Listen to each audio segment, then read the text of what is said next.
the GenAI in TeacherEd Summit 2025? Looks like they are getting together to work out how to use us. We better watch what they are doing then. Hello to everybody. Welcome to our Teams Summit, the very first one of its kind for GenAI. So I'm just briefly going to introduce our session here and our presenters, and then we will jog on straight into Mar's fantastic keynote. So our Teens group is built purely from the ground up from practitioners and professionals. We're not sponsored corporately like other networks are. We are purely a bunch of educators who have got together, given their own time to try and tackle this beast that is AI in education, and moreover the beast that is AI in teacher education, because we are in this unique place where our students or our trainees are both consumers of AI themselves and also a role model for AI use. So they sit in this really unique kind of niche, and you of course are all part of that. So today we've got people looking at partnership, we've got people looking at professionalism, we've got some practice ideas, we've got online safety, we've got positionality statements, we've got assistive tech, we've got a lot. And I just want to thank the people that are part of this network. They've given their time to create these sessions for us, and very much state that this is the start of a much bigger conversation that we hope you will all be part of moving forward. So any ideas, anything you want to see more of, anything that worked well, that doesn't work well, do let us know, and we'll build that in going forwards. So we've got a couple of other things that are in the pipeline as well you might be interested in. We've got I've started a series called the AI Teachers Playground, which is basically a facilitated space with a different expert each month or a few weeks, where it's an experimental place where people can play with things in a risk-free environment. That's free. That's on the Padlet, which the link is in the Q&A that I'll show you in a minute as well. That's coming up in a couple of weeks. And then we've also got our bias book, which Miles and David and a couple of other people in our network have contributed to as well, because Ofsted has put bias up there with safeguarding and data protection, so it's something we all need to know about. So I've put all of these things on our Padlets. You should be able to see the link for that in the Q&A. I'll run through that so you, if you don't know where that is, to show you where that is in a minute. This is our Padlet here. On here, we've got our agenda for the day. We've got a survey that would be really good if you could do it anonymously, to try and get some sector data and some ideas of where to take it. If you could have a go at filling that in throughout the day, that would be good. And then there's the sign up for the bot lab that I was talking about. There's our book. And if for some reason you lose the Meet link, it's just there as well. And then you can see all of our previous work. This is completely open, so you can add your resources, questions, anything you want on there as well, and you can comment and rate as well. So you see we've started the conversation there, but it'd be good to get some more voices from across IT and teacher education on there to start developing this body of work into things that can help our practice moving forwards. One last thing is that we are looking to create a physical version of this event, hopefully at the end of the term, probably early July. Not sure where that is, all the practicalities of that yet. I'm trying to work that out. But that space there, hopefully, we're trying to make that free as well, hopefully, can provide the networking space for people to talk and share good practice and worries, concerns, wherever you may be as well. So this is very much the start of something bigger, and we're trying to bookend the year at the beginning and the end as well. We're starting with Miles in a couple of minutes. He's going to be looking at AI and digital approximations of practice. I love that terminology. Then we're moving on to Georgia, who's going to go through her prompting framework. Excellent, you're going to love that. Then we're going on to Matthew, who's kind of zeroing into a bit of planning and some theoretical context around that. It's fabulous. Then we're looking at Pip, about how you can develop a position in your institution or school. Then we're going to have a 10-minute break, about 2:10 will be a 10-minute break, and then coming back from that, Ellie will start us off with AI and partnership. looking at the roles there. Then we'll move on to Ben, who's going to look at the resources that are out there for teacher educators and teachers within this realm. Then we're going to move on to listening to David, who's going to talk about assistive technology and AI, and that's particularly prominent given that the inclusion of that in the ITT ECF this year. And then we're going to finish off with Sally, who's going to talk to us about the Online Safety Act and some resources there to keep your students and your institution knowledgeable there as well. But just a short introduction to Miles, because he definitely does deserve it. Thank you, Miles. So Miles is a professor of computing education at Roehampton. He is the most fabulous human ever, a knowledgeable human. He knows everybody who does anything with computing, and he has done some absolutely amazing work. I cannot praise Miles highly enough. He's also been part of various Department for Education resourcing, and the recent, you may have seen him in the recent Chartered College Safe and Effective Use of AI in Education Materials as well. So he's famous, and we want your signature, don't we, Miles?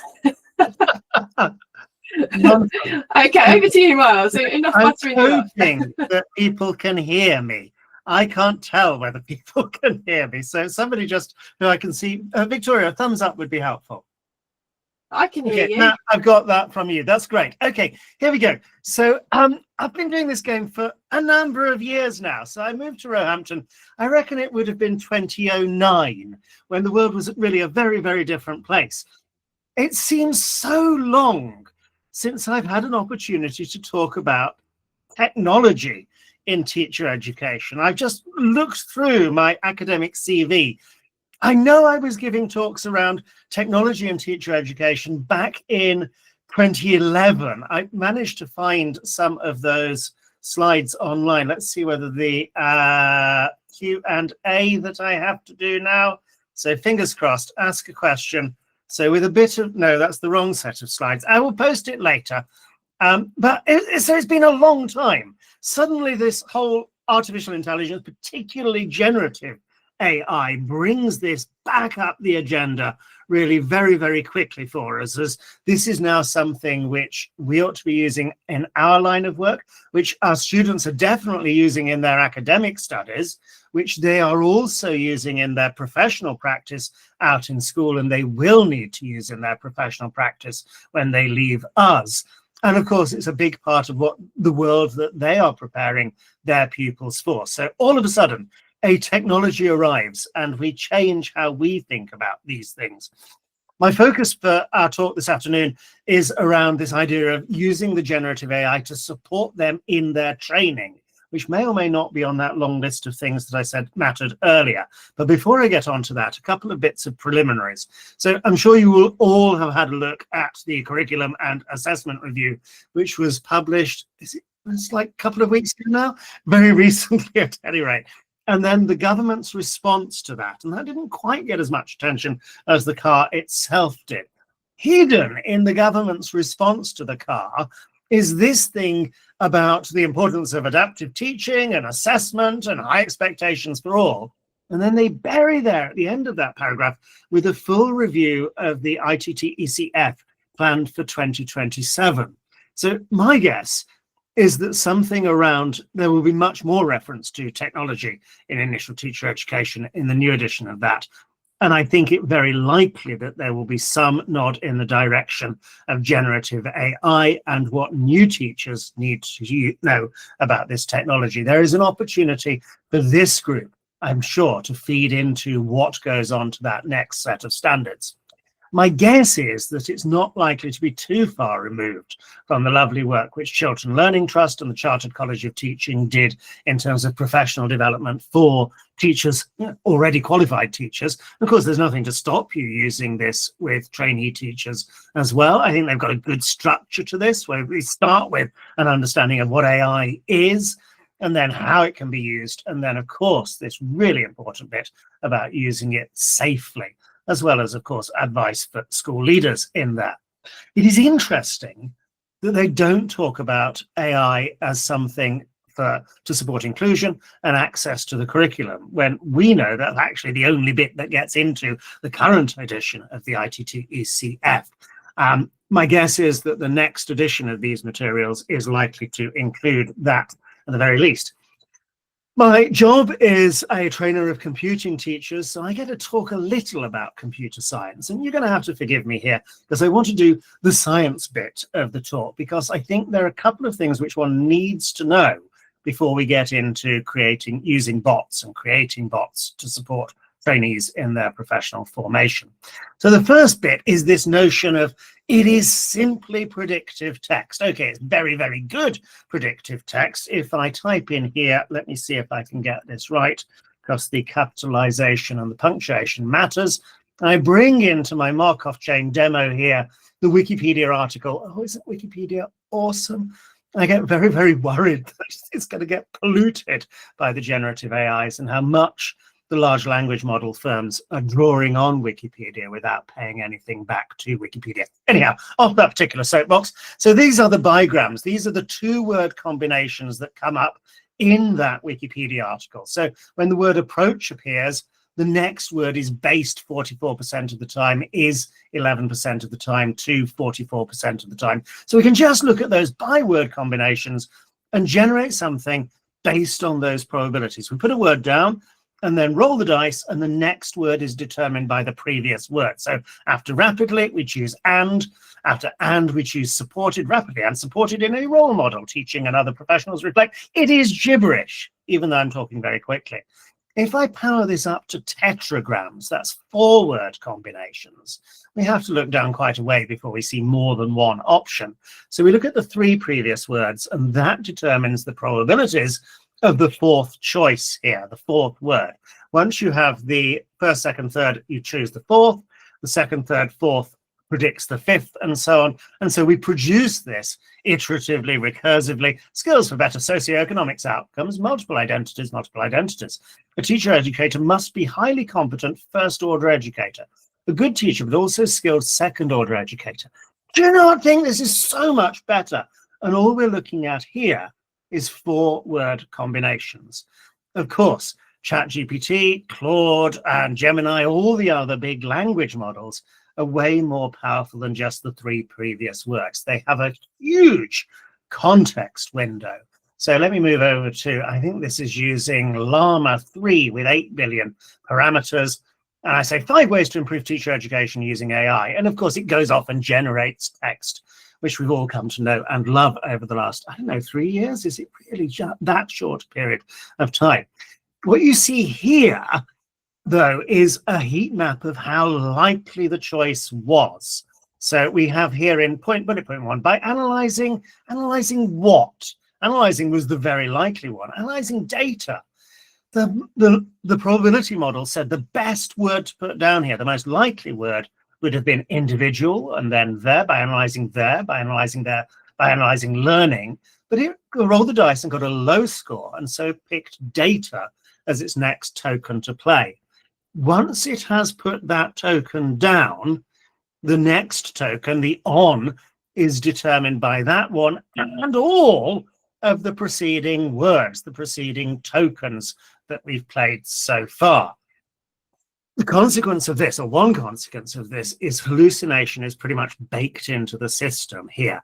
Once it plays a weird word, once it gets a low score and puts something strange down, all of the subsequent tokens must take that into account. And thus you get, it is not lying, it is making stuff up, though, and it becomes quite obsessively convinced of this, as perhaps some of our trainees do from time to time. I was interested when I ran this through earlier. Its second bullet point was simulation-based training. AI-powered simulation tools can recreate real-world scenarios, allowing education students to practice, and hone their skills in a safe and controlled environment. And it goes on in similar vein. I'm really impressed that Llama spotted that as its second most likely one, because the thing which I'm going to show you next is based on not just the language model, but giving it documents to work from. So rather than just your prompt, and all of the tokens it's played. We minimize this chance of hallucination by giving it lots more as part of that context window, by uploading a document, by uploading a source file to it and saying, okay, base your response not just on my prompt, not just on the language model itself, but on the document I've just given you. And once you move into this retrieval-augmented generation territory, the chance of a hallucination drops, I think, considerably. Okay, so I'm going to show you some of the ones which we've built at Roehampton. If you've got access to the slides, and I think you all have got access to the slides, these should have live links on them. So the first we built for ourselves is the ITT policy bot. So this has been given all of the DFEs and Ofsted's pronouncements on what we have to do in initial teacher education. So I should be able to swap over to this and ask it a sensible question about this.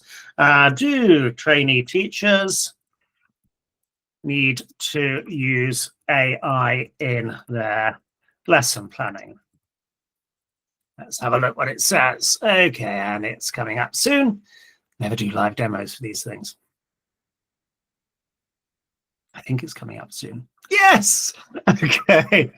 Trainee teachers are not explicitly required or mandated to use AI in their lesson planning. Here's a detailed breakdown. This should come as no surprise to anybody joining on the call. Mandatory content, plan and teach well-structured lessons, plan effective lessons. I'm hoping it comes up with, while a trainee might choose to use AI as a system or tool to achieve these outcomes or enhance efficiency, the framework mandates the pedagogical outcome, not the use of a specific tool. I think that's probably okay, but you may be doing things differently. And of course, because this is the wonderful Notebook LM, we get to listen to the incredibly enthusiastic podcast about all of this work here. Fingers crossed. This, hopefully you can hear that.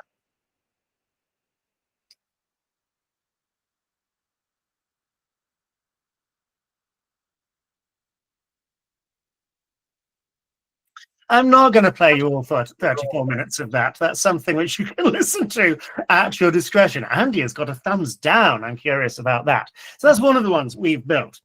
Another one which we built, this is my colleague Paul Dickerson over in our psychology department. We're so conscious of so many of our trainees, I want to say cheating, using the AI to support them with the academic side of the course, that we want them to use that technology better.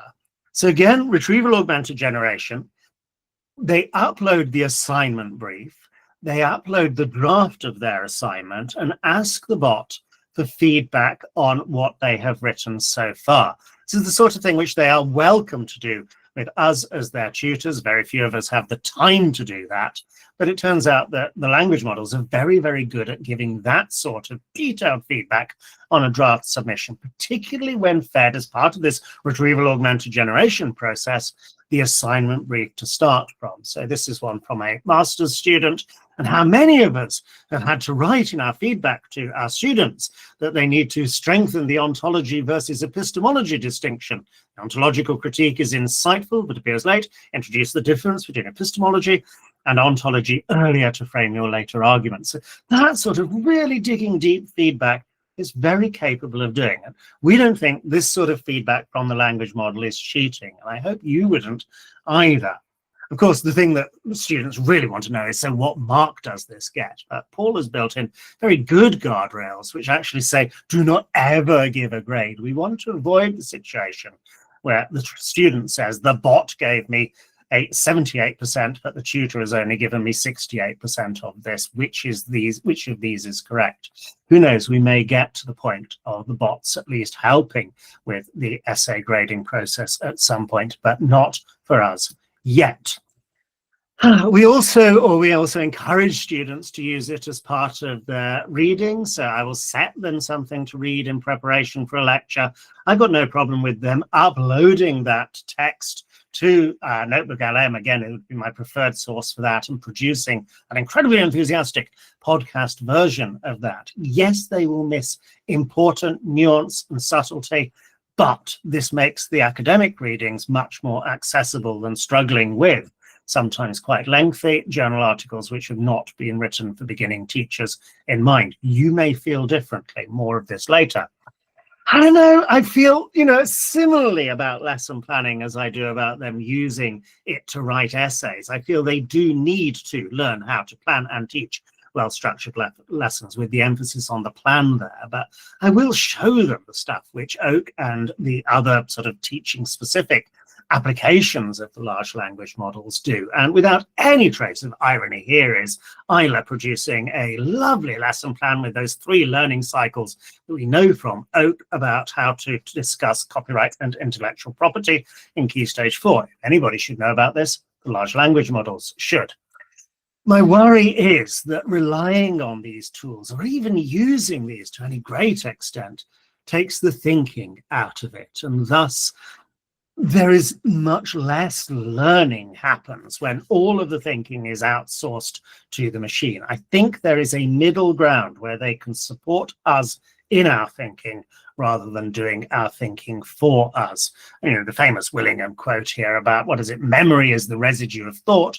The more you think about something, the more likely it is that you will remember it later. This matters when it comes to these craft skills, this professional practice of a teacher. This cannot be outsourced to the machine. Okay, we move on into this territory of digital approximations of practice. And I'll show you some of the ones which we've done for this as well. So this was back in the ITT Market Review 2021, that's under a previous government, that this notion that there should be, during the ITAP particularly, this opportunity to approximate teaching. You didn't have to do all of those craft skills, how many things it is, 63 things Lemov says a teacher has to be able to do. You can practice a lot of those outside of the actual classroom. So you've rehearsed this, you've got good at these granular craft skills, you go into the room, and then you're much better at doing this when there are real life kids there in the room with you. So this notion of approximations of teaching, imitating a classroom situation, providing opportunities of practice similar to actual teaching, but with lower stakes. Lots and lots of ways of doing this, this notion of a simulation of a teaching situation. Of course, it occurs that the AIs can provide something like that experience. I was very inspired by Victoria's work with the wonderful lesson inspector, so I thought maybe I would have a go at building one of those of my own. So I have a lesson plan review bot here that will accept the trainee's lesson plan, that will link that or use the Retrieval-Augmented Generation, basing its advice on government policy about what we know in the ITT ECF good teaching looks like, and provide some feedback on the lesson plan. Mentors will do this. We as tutors will do this for our trainees, but this is a much lower stakes way of just, how is my lesson plan looking? Is there anything that I should do differently here? In fact, the example given here is not a trainee's own lesson plan, but is that one which I produced via Isla for that copyright lesson. It goes off, because this is using full strength GPT 5.1, reads the document, user has uploaded a lesson plan and all of this. Lesson plan covers good points, benefit from strategies like retrieving knowledge from earlier units, sequencing from simpler to complex concepts. So it's really very good targeted advice on the lesson plan that the trainee has uploaded, drawing on all of the official policy about what we think good teaching looks like. When you build one of these, I'll come back to that in a moment, when you build one of these, you get to choose the knowledge base. So I'm fairly traditionalist in my approaches here, as those of you who know me will know. I've given it, the standard text here. I've given it Rosenstein. I've given it a document on active learning. So there's nothing surprising in here. Here is the prompt. And of course, there are some guardrails in place, although I'm conscious that experts on the call here will do their level best to break this for me. So it's not making up gibberish advice. It is basing it on what we think we know about this. Turns out that it can do other things too. So because it's got that whole knowledge base there, and I've not really enforced the guardrails like Paul did with our Right Now, is it will also, of course, write you a lesson plan if you ask it sufficiently nicely. And the thing that came as a surprise to me is it will also do this post-game analysis. So as well as telling you how, what's going to go wrong with your plan, it will tell you what went wrong with your lesson. It does this in a very GPT-like way. So if you make a transcript of the lesson, I think it's much easier to get permission to make a transcript in school than it is to make a recording, or heaven forbid, a video of a lesson. With the transcript, it will do a similar analysis on that. This, again, is not based on an actual trainee's lesson, but is based on the lecture I gave last Wednesday afternoon. We were trying to do some modeling of live coding. So it, of course, refers to my students, trainees, as pupils. But never mind that. Trainees' responses showed engagement, though participation was uneven. Some trainees contributed actively, whilst others remained passive observers, incorporating pair discussion before whole class questioning, using show-me tasks where everyone predicts or types a snippet would make checking for understanding more systematic and inclusive. It's good advice. I was there at the time. I know what happened during this lecture, and I think it does a very good job of giving me advice of how I could teach better. I feel much happier taking the advice from the bot reading a transcript than I ever would inviting my colleagues, or indeed my external examiner, Matt, to come in and sit at the back of the room and tell me how to make my teaching better. Other people may feel differently. It could just be me. The one that's been most fun for our trainees was the choose your own behavior adventure. So some of you may be as old as me, unlikely, I know, and remember those Ian Livingstone fighting fantasy adventure books.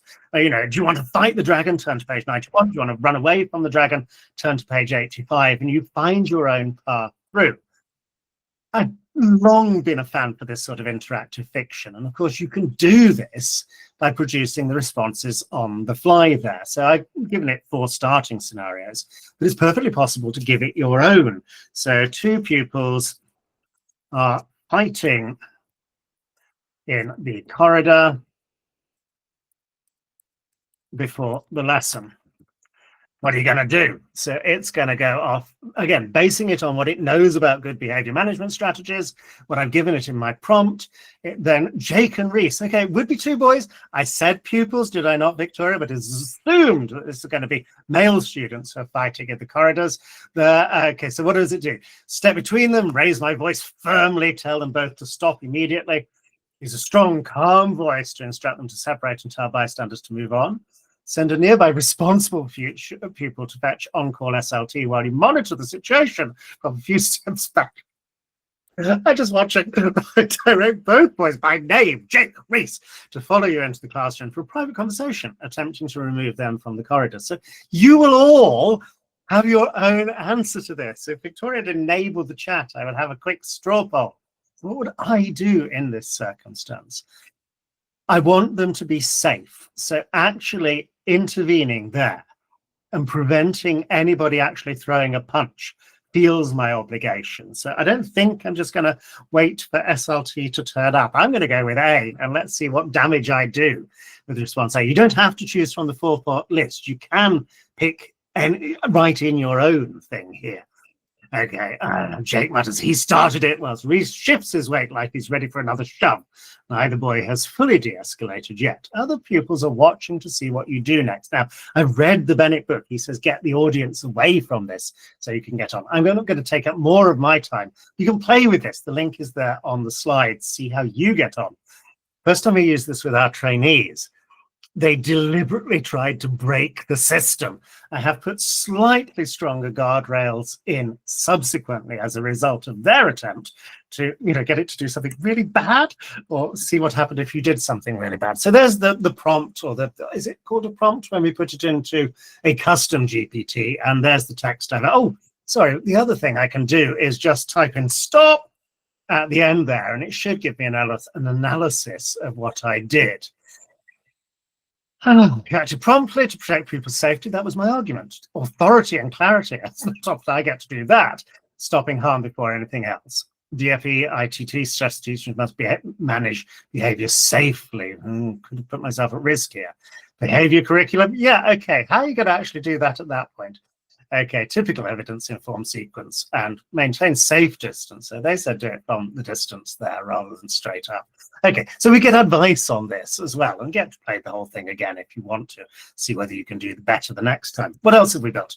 I'm less proud of this one. I think there's some work to do on this.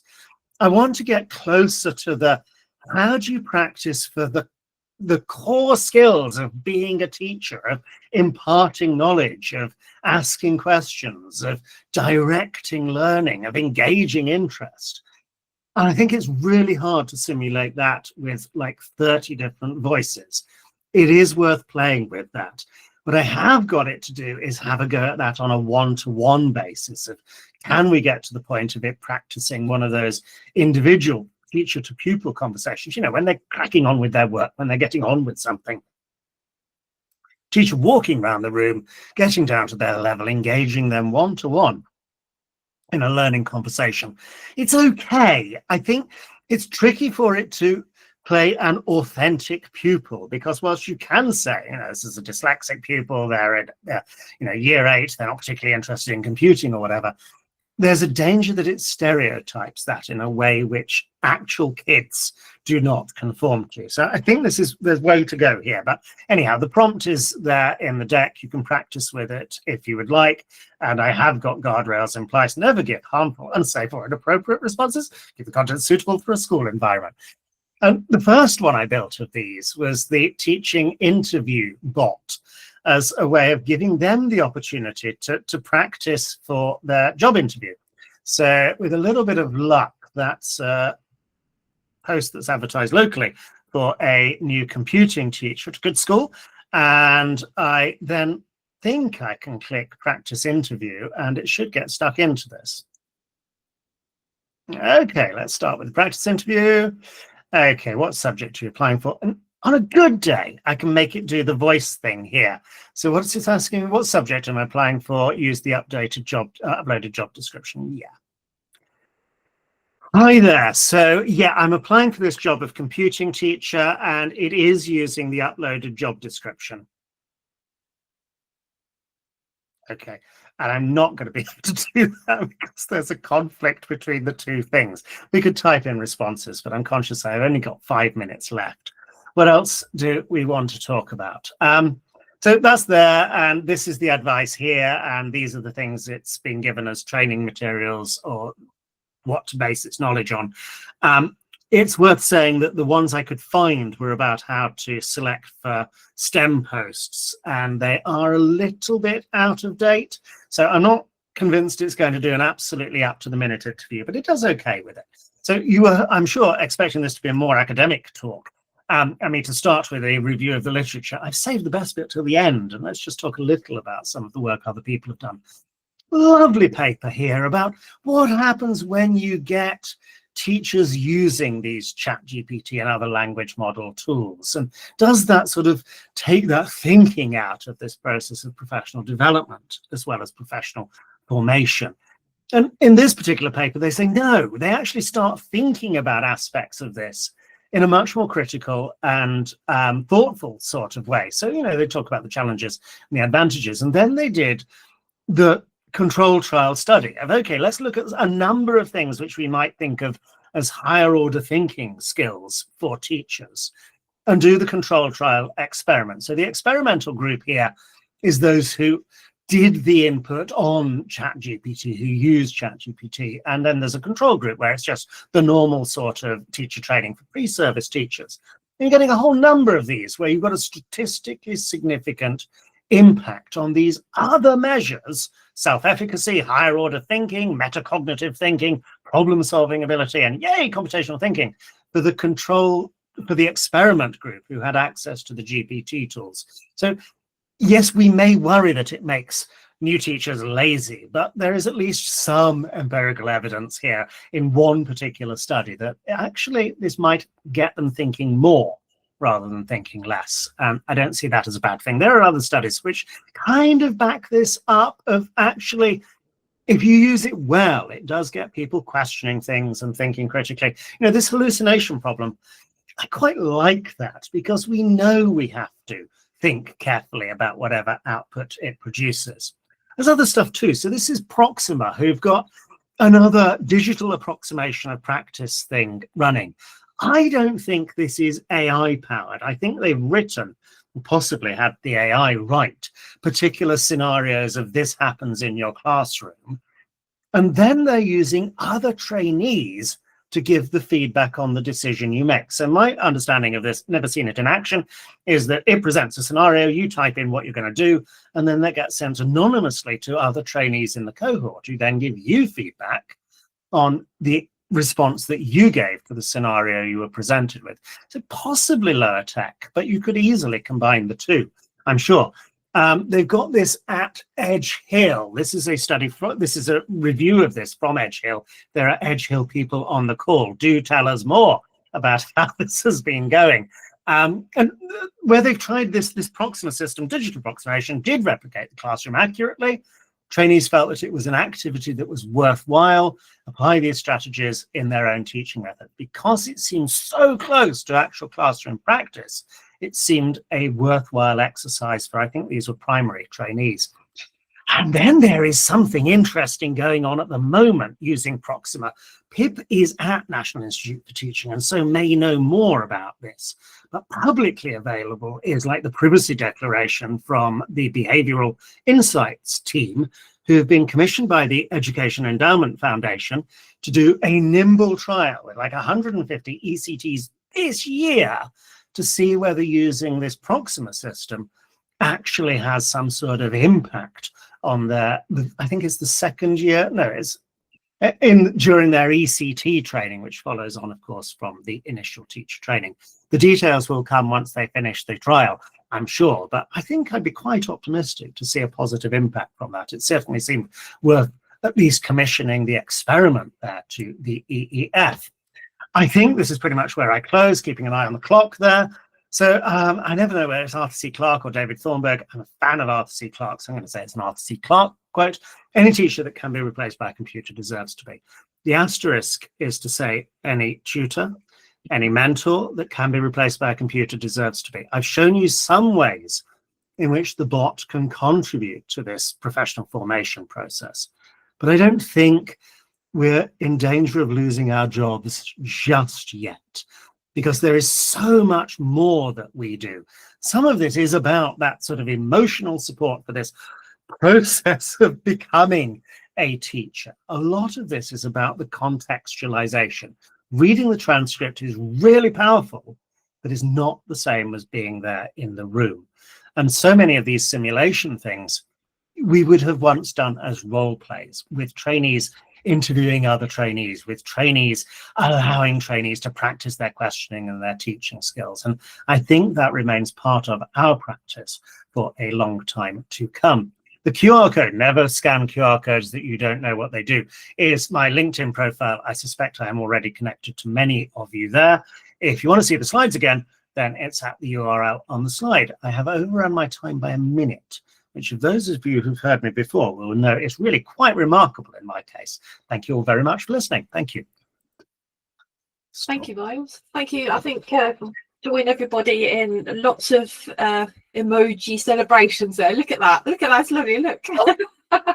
See, this digital approximations of joy and thanks there, isn't there? Look at that. That's wonderful. I very rarely get, what is it, streamers, confetti cones being called or indeed conference presentations. Well, maybe that's what needs to happen moving forwards. If we do it in person, I'm going to get a load of party poppers now. You've got a couple of questions in there. Maybe you can answer them during the next presentation. All right, I will as well. I'm taking up more of your time now. That's fine. Brilliant. Thanks, Miles. Thank you so much. And now we are moving on to the most fantastic Georgia, who joined us at Oxford recently for our presentation there. And Georgia is a lecturer in primary mathematics at Reading, and she has developed a wonderful teacher prompting framework, which no doubt she will now tell you all about. So over to you, Georgia.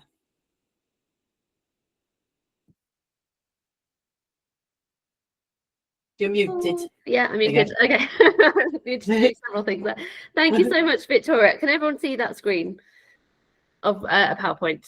Fabulous. Okay, thank you very much. So my name's Georgia Aspinall. I know it comes up as Aspinall on the Google thing that we're all on, because when my husband and I got married, we merged our surnames, which is why I have a very similar but slightly different surname to I used to have, but it's Aspinall now.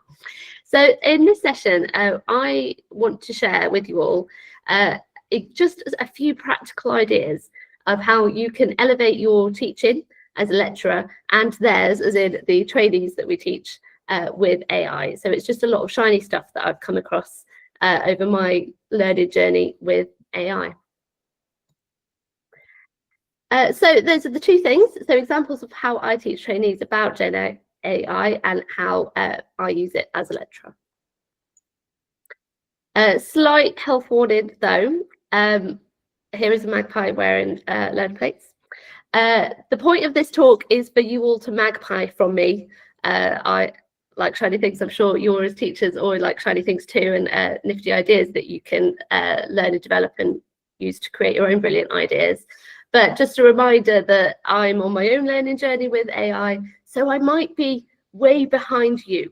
So this might be a talk in which you find nothing new or interesting because you already know it all and you're further on in your learning journey than me. So apologies if that is the case for you. You may go and have your lunch or go and catch up on Netflix during this instead. But hopefully there's something in here that might be of use to some of you. So first of all, examples of how I teach trainees about GenAI. So my experience over the past couple of years of working with trainee teachers is that the trainees reported in general much lower levels of AI use than I expected. It was along the lines of, oh yeah, we've heard of that, but I've never had a go at it. I wouldn't know where to get started. How do you even use it? Can we trust it? All those kinds of questions. So I realized that we needed to kind of go back to basics with actually, well, this is what AI is, and this is how you might potentially use it, but use it safely and ethically and all the rest. Some trainees and some of my colleagues had really high levels of mistrust of it. And in some cases, even amongst my colleagues, were very wary and reluctant to learn anything about it, which I think was an interesting choice and something I'm trying to kind of gently tackle, because I think even if you're not going to choose to use it yourself, you still need to know about it. And in order to keep, if nothing else, our children safe when they are using it, and we as teachers need to be aware of the risks that are involved there. I will explain the meaning behind this image of a dodgy AI image of interactive clocks in a moment, or will become clear.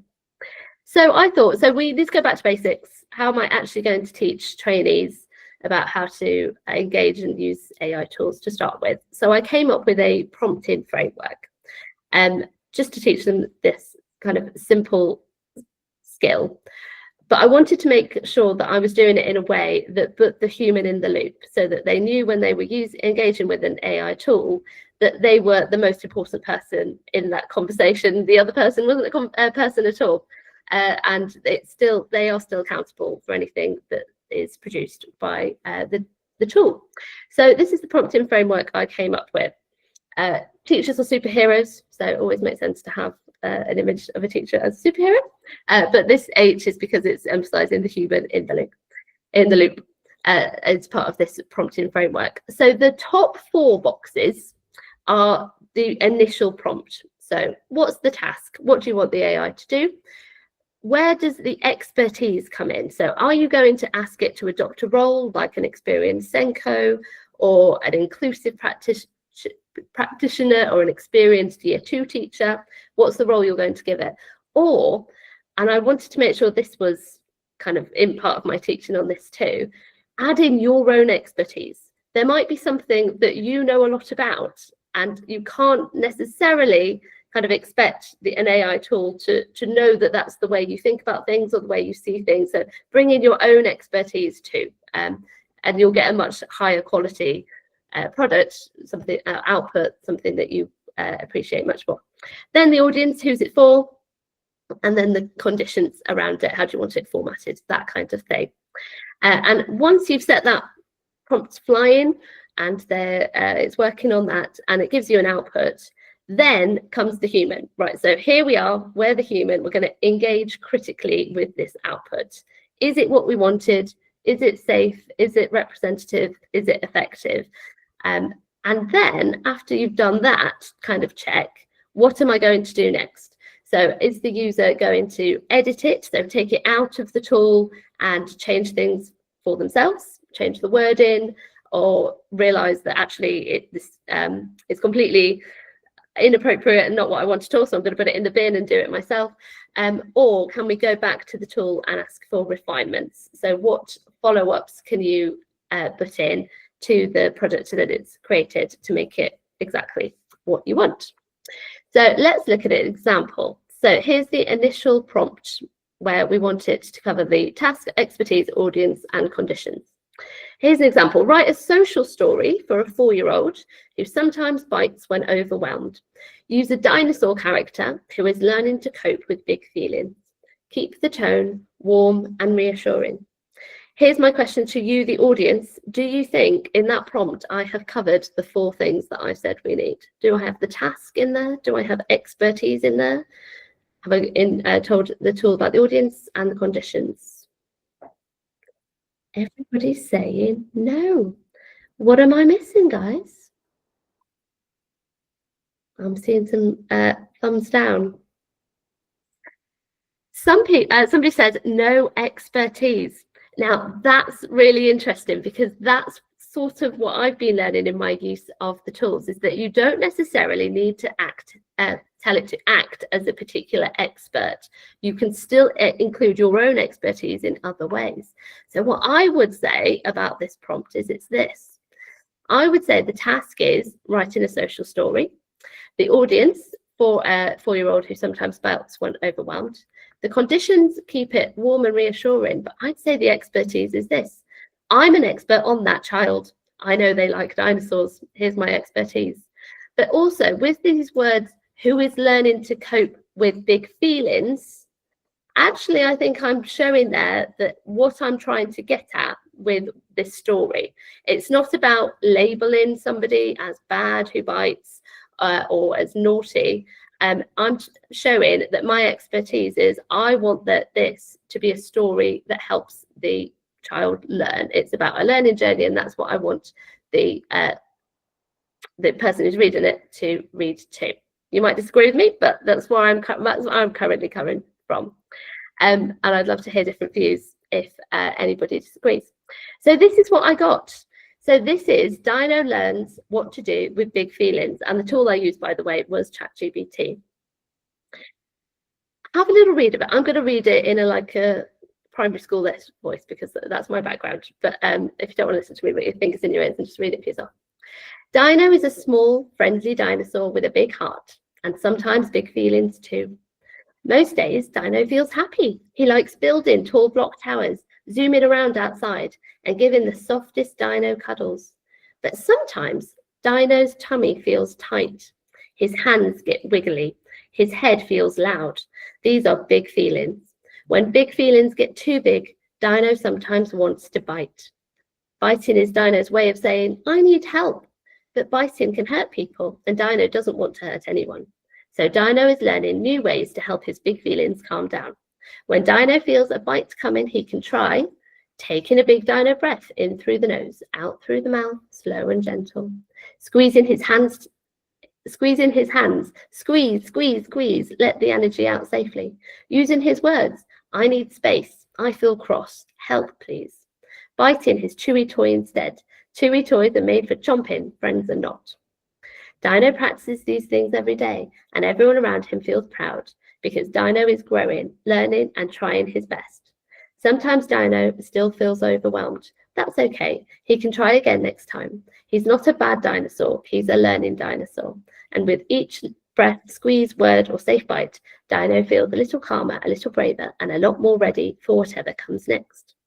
So we've got that initial output, and then we go back to that framework and think, right, how am I going to edit and refine this?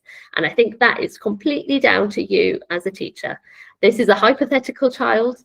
I'm not actually working with this child, but if in a general sort of way, I think this is pretty good actually, and this is probably something that I'd be happy with. But of course, knowing the situation better, if it was a real situation, you as the teacher would want to go in and make some edits and potentially refine it too. But for a first go, it's absolutely not bad. So hopefully that prompting framework is helping the trainees that I work with have a bit more of an understanding about how they should be engaging with AI tools.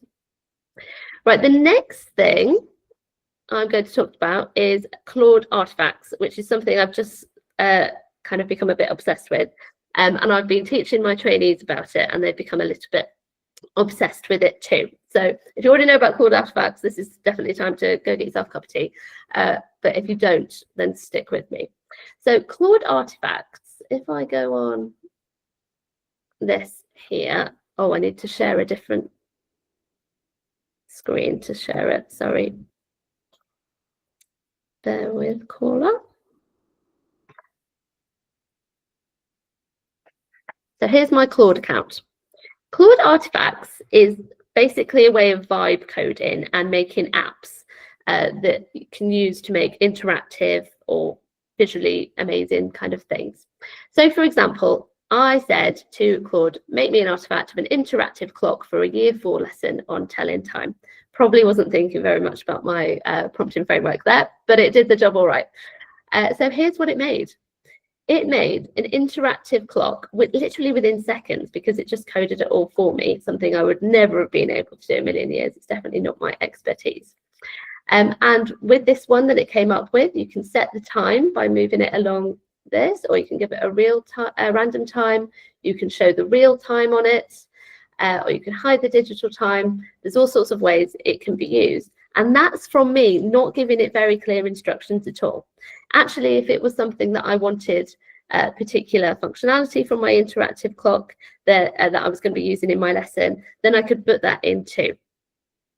I showed my trainees this a couple of weeks ago, and it was my BEd students, and they're all doing an assignment where they have to make resources for the classroom and then talk about how they would use those resources in the classroom.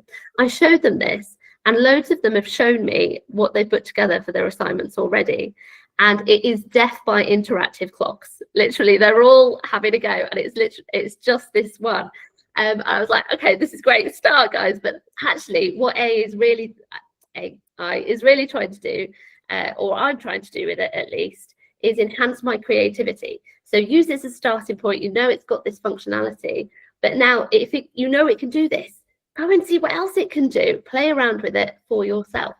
So on the slides that I've put here, I've just put 3 more things that I have made, and I've published. So I will add these to the ask a question, the Q&A. So you don't need a Claude account to access these. If you wanted to customize them, then you would need an account. But go and have a look at these and see if it sparks anything in your particular area of expertise, and if it's something that you could use to be a bit creative with too. My favorite one on there is the apostrophe quiz that I came up with, because as a teacher when I was working, I could never find a quiz about apostrophes that covered the objectives within apostrophes that I'd actually taught, but not the ones that I hadn't taught yet. Where obviously with this, you can just make it exactly what you need. Okay, let me try going back to this, to my slides.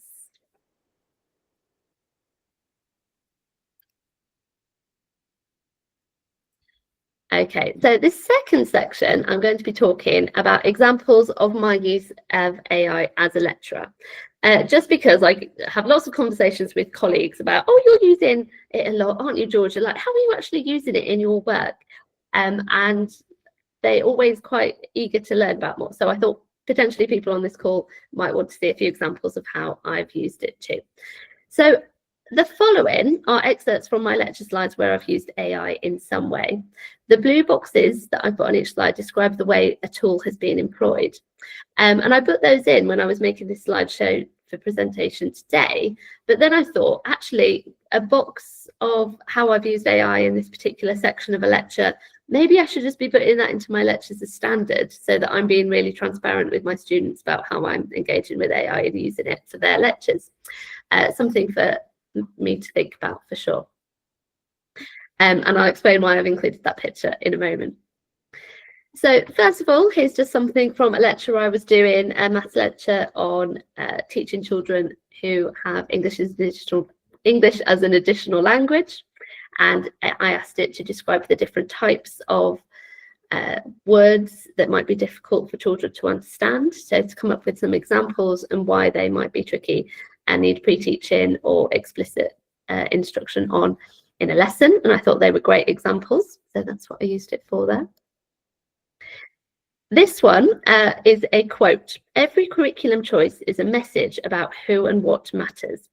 ChatGPT came up with that quote for me when I was putting together a lecture about diversifying and decolonizing the curriculum. And it really annoyed me at the time because I was like, oh, that's a great statement. That's a great quote. Who actually said that, so that I can, cite them and link it to literature? And ChatGPT said, oh, no, that was just me. At which point I went, no, okay, somebody must have said something similar, though, that is equally impactful and summing up what I'm trying to say here about curriculum choices. So I then spent a few hours searching the web, trying to find a similar quote. And I couldn't, so I had to use the ChatGPT version. But I think that is what I go back to with this. How do I cite this idea? Is because in the session, the trainees then asked me, oh, that's a great statement. I want to quote that in my assignment. How do I cite that? And I was like, oh, that's a good question. I don't know. Maybe it's me. Maybe one of you know, and you can tell me. Then this is another slide where, again, it was that session on decolonizing, diversifying the curriculum. And I wanted to make sure that I talked about the idea of making sure you diversify the curriculum, but not othering white boys in the process. And how do we avoid the Andrew Tate effect of boys kind of feeling different outsiders or feeling blamed for things, and that kind of developing toxic masculinity and those kind of feelings. And this is exactly what it gave me in terms of 5 points that I thought were really great, actually, and helped build my own and the understanding of those I was teaching. Then here's a poster that I made using AI. It came up with a title for me. It came up with a tagline of just a project I was doing, and it just completely hit the nail on the head and did it really quickly for me. So I was really pleased with the output there. This one was when I was actually putting together a lesson for, I think it was year 4 children in a local school as part of an ITAP project we were doing. And so this is a lesson for those children, but I just wanted an activity where we could place the parts of the map onto the actual map so that we could think about how the old Anglo-Saxon kingdoms fitted together. So I just asked ChatGPT to take apart this map for me into the different kingdoms, and it did it so quickly. And a kind of activity that would have taken ages for a teacher to kind of put together can just be done so quickly with an AI tool, and that was ChatGPT. And then the very last one, so we've got a little bit of time for a break for everybody before our next session, is this session that I was doing on workload and well-being. And I was talking to the trainees about marking and what effective marking looks like in terms of what's good feedback for children, but also in terms of what's effective in terms of our own workload and well-being as teachers, because we need to keep that in mind when we're thinking about the burden that marking can have on that. So I got ChatGPT to pretend to be a 9-year-old and wrote me a story that had errors in it, like a 9-year-old would make. So, for example, they've not started a new line for the new speaker here. They've got some spelling errors, and I think there are a few other errors. I need to read it again to look at. But then I asked ChatGPT to mark it for me in 3 different ways. And I use that as a tool, as an activity for the trainees to kind of discuss what's effective in marking and what isn't. And again, it would have taken me a bit of time to think about what is it I'm trying to teach here, in terms of what good marking is and what it isn't. But because I got an AI tool to do it for me initially, it actually helped me develop my own understanding of what I was looking for in this. because it was kind of acting as a partner with me a little bit in terms of thinking through the learning that I wanted to draw out, and gave me some ideas on that process too. So that's it. Hopefully someone was able to magpie a little bit of something from that. But as I say, you might be further ahead from me, in which case I would like to magpie from you. So if you could let me know any of the cool tools that you've come across, I would love to learn more. And please put it in the chat or share in some way. That would be fabulous, so that we can all learn from each other about how to use these tools as effectively in our teaching and to elevate the teaching of our trainees. All right, thank you so much. Thank you, Georgia. You got a lot of celebratory confetti there as well. Look, oh, that's lovely. Look at that. this is really, I love this bit. Yes, Georgia, please can you share your slides and I'll put them on the Padlet. For those people who want to look at the Claude artifacts, I have put those on the Padlet, and the link for that is in the Q&A as well, so you can still access it after this meeting as well. So thank you so much, Georgia, for sharing a wealth of information and ideas there, and lots of things for people to trial. Again, this works if we get feedback from people. So if you try something, it works, it doesn't work, you like it, you think, oh, I'll modify it a bit like this, much like Miles was talking about earlier. So we can kind of iteratively and organically grow a kind of a body of what works and what doesn't as a sector. I think that's one of the ways of reducing the workload and the uncertainty and the expectations upon us as a sector at the moment. Up is going to be Matthew. Matthew, are you there? Yeah, hi, Victoria. There you are. Matt's okay, fine. brilliant. Call me Matt, it's fine. Okay. Yeah, that's fine. Yeah, hi, everybody. Welcome. Yeah, so I'll present my slides. Yeah. Let's see what's happening, if this is going to work. Great Do you want to stuff. introduce yourself? Yep, happy to introduce myself. So, yeah, Okay. so Matt, senior lecturer from Oxford Brookes University in initial teacher education, primary, with a specialism in computing. So I do computing as well. So that's me. And I've been doing teacher education since 2022. And I'm Miles's external examiner, which you mentioned me earlier. So thank you, Miles. So that's good. So No, thank you, Matt. Thank you. that's all right. It's all good. Okay, so what I'm going to talk to you today about is kind of what we've been experimenting with at Oxford Brookes University, based on the work from Georgia, some of her fantastic work. I've put some of that into this as well. Yeah, just kind of what we've been experimenting with. So we were really interested in how we could use AI tools to support ITAPs, and in particular, modifying existing planning ITAP. Sort of maintain that pedagogical integrity. So thinking about the PCK model, and really kind of working with trainee teachers who are quite often given planning from their schools, and that planning is probably from White Rose or somewhere like that. And then they're having to modify that existing planning and contextualize it and those sorts of things, and then using AI as a way to kind of help them to do that. So this was kind of based off the back of work by the fantastic Jane Waite. Lots of people, I'm sure, know Jane Waite in the call. And her work around these three sort of areas, this Venn diagram, or the three pancakes, as she sometimes calls them, of AI. And we're particularly interested in, the overlap of these different elements. So AI for teacher productivity, which is kind of where this fits into, but also teaching about AI and using AI to teach other subjects, which I guess, so the overlap that I'm kind of interested in is the overlap between AI for teacher productivity and using AI to teach other subjects, and in particular for the planning elements of that. But we're still very much developing all of these things, and we're not quite sure how some of these will develop, but it is happening. So I wanted to position it within that model from Jane's work, which I think is really important for us to keep sight of. I think, yeah, going back to what Miles was saying earlier in his keynote, I'm very much of the same sort of vein in terms of let's not forget our core understanding of how children learn, and obviously going back to Willingham's model, and obviously the model here from Sherrington, around what we attend to is what we learn, putting into our working memory, into our long-term memory, and recalling, and that recall is so important, and building schemas in that way. So, you know, yes, AI is going to reshape the way we learn and teach, make sense of the world around us from UNESCO here, but it also has implications for us as teachers around not outsourcing our thinking. We're not outsourcing our thinking, and it can't do the thinking for you. And I think that's very important, and something to teach the trainees, and been doing quite a lot of work on that.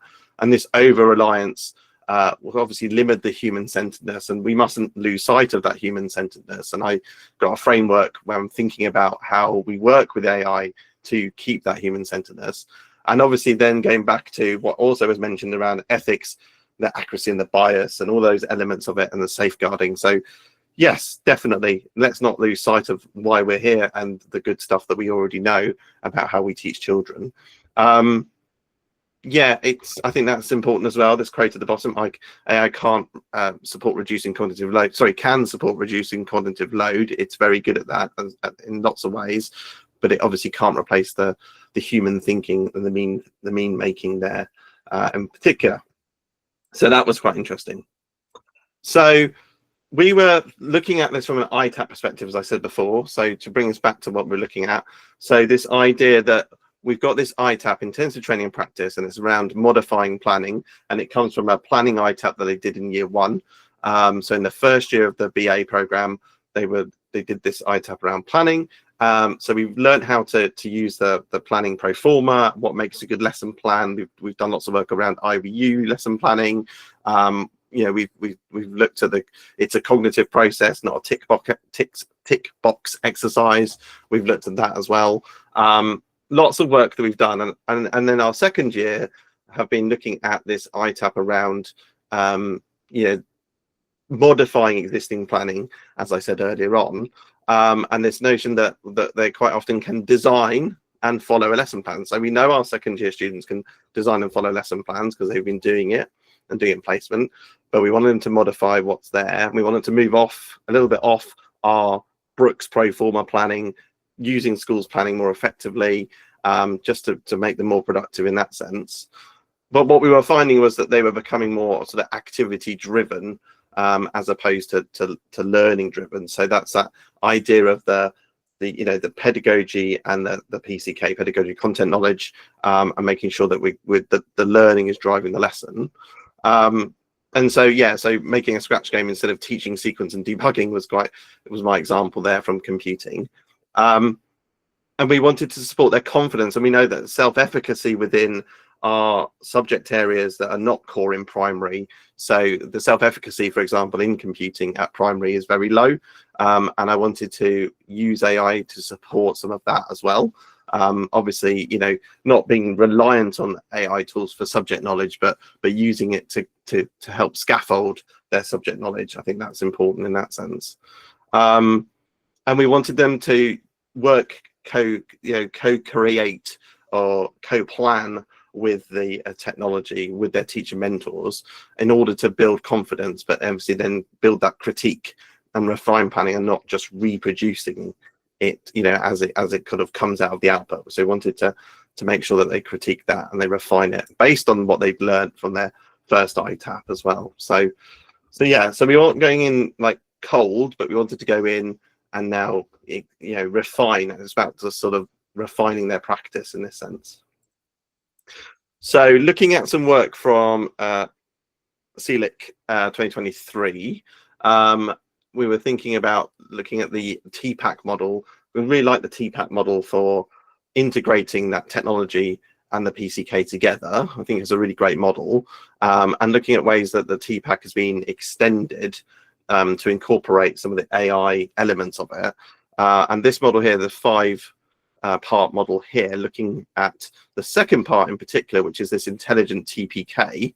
So thinking about how does the AI support the pedagogical knowledge and affordances of AI within there. So wanted them to, you know, wanted to really kind of start to think about that and using it to support that. So, and then obviously there's notion around the ethically centered elements of it, and the fairness, accountability, transparency. So the fat P's basically. That was also a number 5. So I think this model is really useful to help those trainees to understand how they can use AI tools and TPAC together. So thinking about that, thinking about this other model here as well, the more traditional TPAC model in this sense, with the integration between pedagogy and artificial intelligence, the link there between the two between the circles on the Venn diagram. So kind of this notion about integrating the GenAI tools into the TPAC, I think is really important. So I did a session on AI literacy, and that AI literacy gave them some background information about AI, and then obviously literacy skills around it, and then bringing them into this lesson design practice, so linking it now to lesson design, and scaffolding the lesson planning, and then using AI tools with the co-planning prompts, which I'll look at in a minute, plus their teacher mentors in school, because lots of their teacher mentors, so their teachers in school they're working with, are using AI tools to support their lesson design as well. So we wanted to use them as a resource as well for these students, and then working together to co-create or co-modify the lesson that they were teaching, not forgetting that human centeredness and thinking about the integrity and all those sorts of elements of it as well, and then obviously a prompt to help them to do this. So yeah, so it's using AI alongside what they already know as being really effective. And then so we were thinking about what does this kind of look like. So looking at the ITAP, what the trainees will learn during the ITAP, and we considered, the different learn that and learn how to's, and I've highlighted the AI ones here, and it was just really starting to think about how obviously AI is embedded in many of the tools that we already use, and then thinking about how GenAI can support teachers with their lesson design. So this is the learn that. And then obviously the alignment of professional responsibilities, so linking back to our professional responsibilities in terms of the ethics and the safeguarding and the bias and those sorts of things, and that there is a potential risk with putting data into these AI tools, so being aware of all of those things, thinking about those as the learn that. And then we were thinking about the learn how to. So we can see that on the right hand side, and I won't read them all out because there's quite a lot of text on the slide, but we can see how it kind of links to the ITAP, what they've previously learned on a previous ITAP, and we're now adding AI within that. So so this time it's about application of those AI tools, using it with professionalism, being discerning, considering their bias and all those sorts of things, and then prompting effectively, and then thinking about the lesson design as a whole, and applying your human intelligence to that. So those were our ITAP outcomes, and that's what we're working towards. And then we were thinking, okay, so how does it fit in with what our existing documentation or existing frameworks that support our students with this? So we've got our AI tools that we can use. So we've got ILA. So I asked Stuart from Oak National Academy to come and do a session around ILA, which we've got that in, and he was talking about how we can align what we do on what we do on our sort of co-planning and what we do in our lesson planning and all that sort of stuff, alongside working with the Oak National Academy ILA tool. And so obviously other large language models are available, so quite happy for them to use other ones, and we know schools are doing that anyway. But what we can see here is our co-planning prompt. So we've got a co-planning prompt sheet, and within the co-planning prompt sheet we talk about all sorts of elements of what have the children learned, what they're going to learn. It really supports the lesson planning. And then we've modified our co-planning prompts to include some AI elements. So we were thinking about, will the AI enhance or distract from my thinking in this lesson? So we wanted to actually think, well, is it worth having AI in this at all? What elements? So not planning whole lessons, but thinking about specific parts of the lessons that I could use AI to support me with. So, explicit modeling could be a really good example. So can it help me to generate an explicit model that I can then use as part of the I part of the lesson, for example? Or, can it kind of be used for the assessment tool, and we can use ILA to generate assessments, those sort of like multi-choice quizzes, whatever we want there. So we can use that to do that. Or for scaffolding, so can it help support our children by adapting our teaching? And another element of this was thinking about, well, how does AI adapt or can be used for adapting our teaching so that we are meeting the needs of all of the children, that high quality teaching for all, which I think is really important. So we've put these prompts into this co-planning prompt sheet that goes to our trainees and it goes to our teacher mentors. And then obviously, evaluating the output of that. And I think that's really important. And that links to the work of Georgia, thinking about those prompts and then the human centeredness and the output of those. I think that's where it links there. And then are you using it ethically and responsibly? We just wanted to prompt them on that. So our co-planning sheet was designed in a way that it's traditional lesson planning, but we're thinking of using it alongside the AI tool. So working with the AI tool and our teacher mentors in school. So humans alongside AI, I think is really important. And then in our lesson planning proforma, so we have a lesson plan proforma that we are using with our students. It's a scaffolded lesson plan proforma, and it talks about elements such as the I, we, you structure of the lesson. But at the very top, it talks about the big picture review. So we want our students to do a big picture review of like where does this lesson fit into the sequence? What are you doing in this lesson, etc. And we added, as you can see in the screenshot here, we've added a box that says, I've considered how AI tools may support or hinder this plan. So that was something else we wanted them to think about was, actually, is it going to hinder what I'm doing or is it going to support? So it could be that you've decided that you've tried to plan it with AI tools and your teacher mentor, and actually you've decided, no, it's not worth doing. So I'm just going to park that and go back to a more traditional method of teaching, of designing a lesson. So we wanted that side of it as well. And obviously then it's the co-planning question prompt sheet. So have you used the co-planning questions to support this as well? So we were very much kind of a case of let's not offload our thinking to AI, but let's use it to augment what we currently do, and think about that. Don't forget that human centeredness, not forgetting the model from Willingham, and the way people actually learn and stuff. So strengthening our human capacities, I think, is important. And that's from the UNESCO. You can see the couple of quotes there from the UNESCO document around that working with AI tools. So we've been developing, and this is very drafty, but we've been developing this sort of like, is there a structured framework? Is there a framework that we can use as a kind of cycle? I've done it as a sort of cycle here. I don't know if it's a cycle. It might be a different thing. I'm not sure. But for AI assisted lesson planning, so thinking about a process that we might go through, working with our AI tool in a way that can support our lesson planning and lesson design. So in this cycle, you can see that I've identified that it's a 5-step process. And I've made it cyclical because I think that's the review element of it. And the ultimate goal of it is to obviously apply these AI tools professionally to support our lesson design, resources, creation, adaptive teaching, whilst avoiding over-reliance.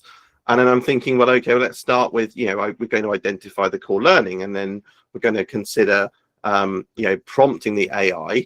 And then this is where the use of Georgia's fantastic teacher prompt comes in, because we're thinking, well, okay, let's prompt it, and let's now critique the output of this. How does it apply to our existing planning? So modifying existing planning, and then working with that teacher mentor and that co-planning element, working as almost as a 3-part planning team with your teacher mentor, the trainee, and an AI. Keep, tweak, and reject the outputs, and then maybe compare the suggestions from what we were thinking as humans, and then recording that in the lesson plan, and trying to codify as well. So there's this element about codifying components of the lesson and then using the AI to help codify that, if you see what I mean. but then not losing sight of that human centeredness, which is why I put that as the context on the sort of dotted line around the outside, a bit like the TPAT model, thinking about that human centeredness and not losing sight of that. Yeah, it's work in progress, but I just wanted to try and come up with some sort of model that we could hang off in terms of that. So yeah, it's interesting. And I'm not sure it's right, but you know, I'm just putting it out there. So feel free to take and play and come up with your own ideas. And then obviously we've got the prompt engineering. So it was kind of built from Georgia's prompt engineering, or prompt, the teacher prompt, which I've introduced to our students, and they really like it. And we were comparing, and one of my students was comparing just asking ChatGPT for a lesson. Said, oh, can we have a lesson on year 4 on volcanoes? And then doing that same sort of thing by prompting it using Georgia's prompts. And yeah, better outputs were generated. I feel better outputs were generated whilst they were using this. So I'll give you an example. So our current 3rd years, they do a project at the moment called, it's about cultural placement. So the idea is that they go on a cultural placement visit, they then come back to university and they design cross-curricular lessons for planning. They sort of plan the trip, cultural venues trip, but they also design all the learning before, during, and after the trip, and they create lesson sequences and those sorts of things as part of their assignment. And I was really interested when I taught them a couple of weeks ago about cross-curricular computing. How could they get cross-curricular computing alongside the cultural venue visits? And we were looking at, so they go on various visits across Oxford. And one of them is the Aspinall Museum, and they go there and they say, oh, it's really great, Aspinall Museum, which it is, we all know. And then I sort of say, well, how could you get computing? How could you create a cross-curricular computing lesson that involves the Aspinall Museum? And they just look at me as though I've gone bananas, and a bit blankly. So I said, well, okay, let's think about working with an AI tool. Let's think about how we could do that. So thinking about Georgia's prompts here, design one cross-curricular computing lesson for year 4, inspired by the visit to the Aspinall Museum. So starting to the task, lesson should help pupils use computing to reflect on, present, or deepen their understanding of what they've discovered at the museum, for example, by creating a digital artifact, animation, or interactive story. This is just, putting the task out there. Then I've given the expertise. Now, I know Georgia talked about the expertise was kind of implied, but I was more explicit with it and said, you're a year 4 class teacher, in England. This is the national curriculum with the computer science, information technology, digital literacy.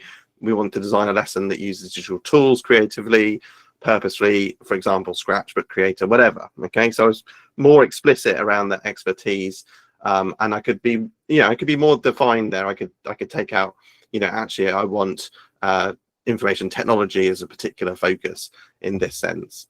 Then the audience, so I've said, mixed prior attainment class, year 4. They've been on a cultural visit. They've done this workshop, and I gave it the citation to the workshop. I said, this is the workshop they've been on. They've been learning about Rome and Britain, and then the conditions were from the national curriculum. So, national curriculum requires pupils to understand the Roman Empire. But from computing, it needs them to understand how to select and combine a variety of software. So I've just taken it from the national curriculum. And then I said to them, go prompt, go find out. And they did. And it was interesting then comparing that to just those cold kind of, give me a year 4 lesson about the Aspinall Museum. This seemed to generate much better responses. And so that was good. And maybe what we need to now look at is, ILA as well. Yeah, more thoughts around this as well. But yeah, and then going back to Georgia's model again, so going away, prompting, and then that edit and refine process happening here as well. Excuse my rubbishy screenshot, but can you edit, can you refine, and keep doing that? And that human, I think that's the most important bit, is that human centeredness. So when I go back to my model back here, it's the outer circle, it's that dotted line that is super important at this point, isn't it? So yeah, it's that human centeredness through the prompt, and really kind of starting to connect the planning to the practice, I think is really important here. So we want our students to compare the AI suggestions with what they already know. So using what they already know, comparing that with the planning, the planning from the school, the planning from a scheme, because we know quite a lot of it is scheme based anyway, and then starting to analyze those problems, and then thinking about not whole lesson outputs, but maybe starting with just certain bits of the lesson. So thinking about the vocabulary or the scaffolding or the modeling, those sort of elements of it. We get them to reflect. So at Oxford Brookes University, we get them to reflect in their trainee progress profiles. So we want them to think about the what, so what, now what. So we wanted to build elements of that in as well. So the idea is that we're now thinking, okay, so this is what I've been using AI tools for. So what, and kind of like, now what's the impact of that? So hopefully the impact, so the impact of that is better lesson planning, particularly around those foundation subjects or cross-curricular planning, that isn't just regurgitating the schemes, but starting to think a bit more deeply about things. And this notion that AI is a mirror for thinking, not a shortcut, I think that's important too. So hopefully you can see where kind of heading with this. I mean, something that we do definitely recognize is that working with AI tools for our novice trainee, pre-service teachers is kind of scary for them, and they definitely lack confidence and self-efficacy. They lack self-efficacy, as I said, for our subject areas anyway of computing, and some of the foundation subjects. So I'm hoping that by doing this, we can start to increase confidence and that metacognition within planning. And I'm just looking at some work here from I think it's the Netherlands, and they've got a framework around this adapting. So thinking about adaptive teaching now, this framework of adapting either for the step or for the task or for the entire curriculum. And they've been looking at how AI tools can be used by teacher educators to do this. So that kind of ties into what we've been looking at, very much ties into that.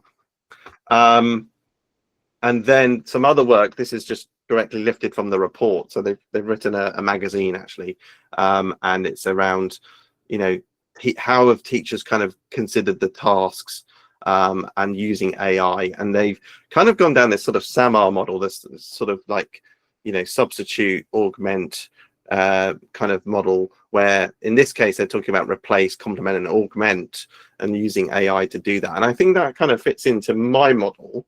But yeah, my model around co-planning with the AI tools.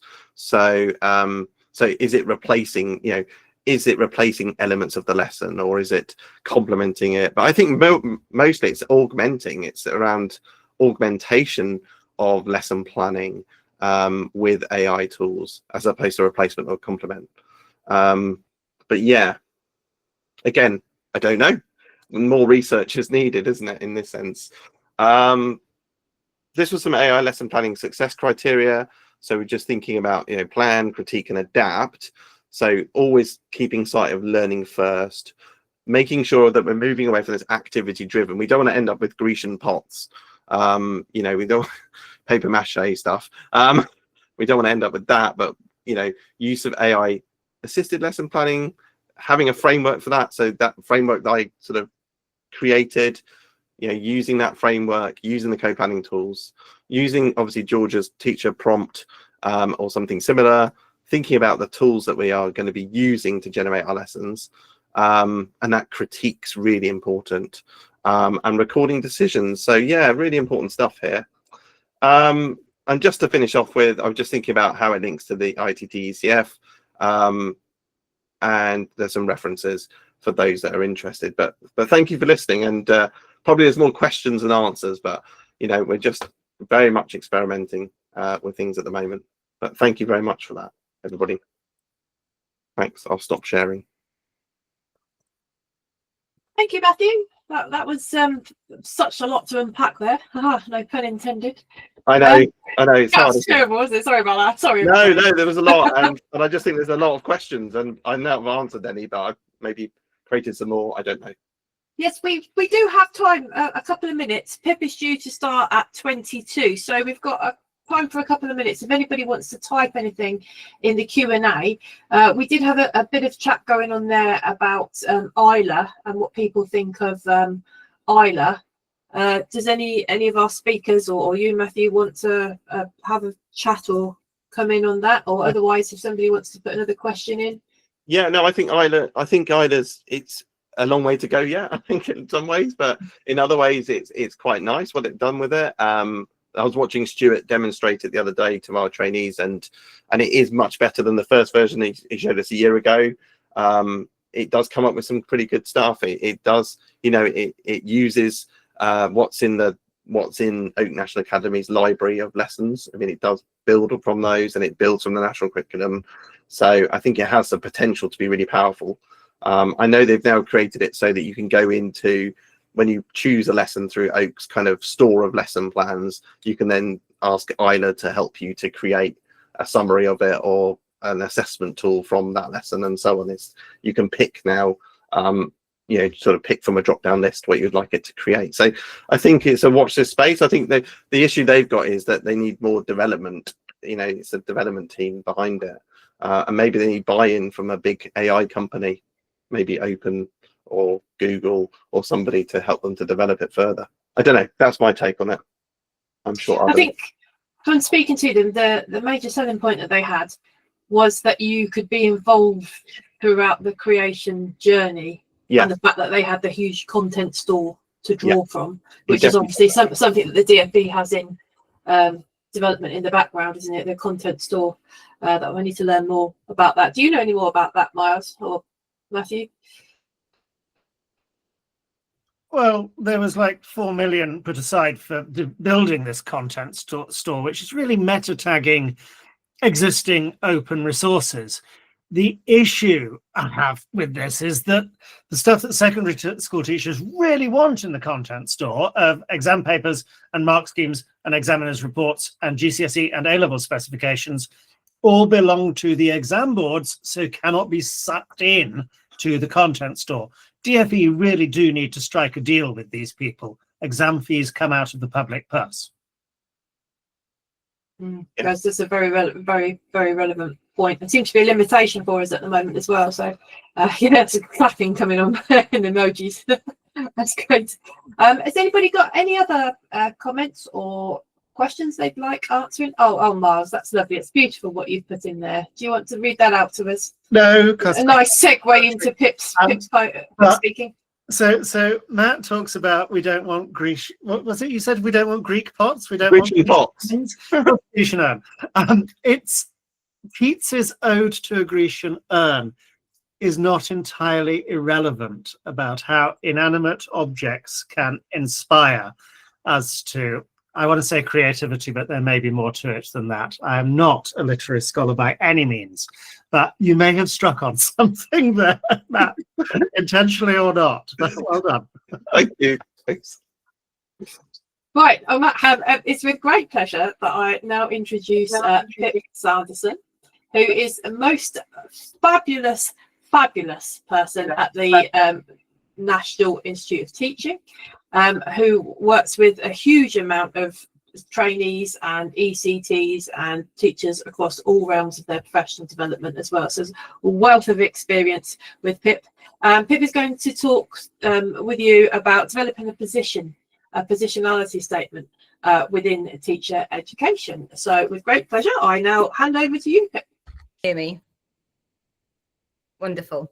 Okay, well, good afternoon, everybody. Apologies for the slight tech delay. So I'm going to talk to you about how we've gone about developing a position in teacher education around use of AI. But I'm going to start with a little bit of context. I'm not sure my slides are going to work properly. Still, let me just see if this works. Oh, still not doing it.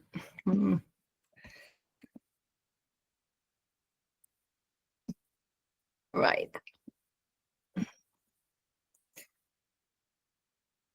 Okay, right. I'm just going to wing it without my slides properly. I think it should still work. So I'm just going to share a little bit of context with you, first of all, just in terms of I think in this space, when we're talking about something that is not set in stone and it's in flux and it's contested, that it's really important that we talk about our sort of context, because that's obviously influencing the way we are thinking about this type of technology. So I can't even move on one slide. Oh gosh. What am I doing wrong here?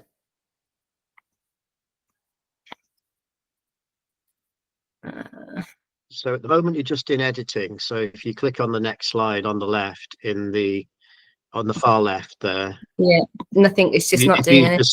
If you want to just select the slides one at a time on the left. Yeah, I'm clicking and it's not letting it move on. I wonder if it's our system set up with Google. So are you looking Have you at got 2 screens then, Pete? No, just one, because I'm out on a school. Okay. So I'm just on one today. Could you press the arrow to go left or right? Does that work on the keyboard? No. Do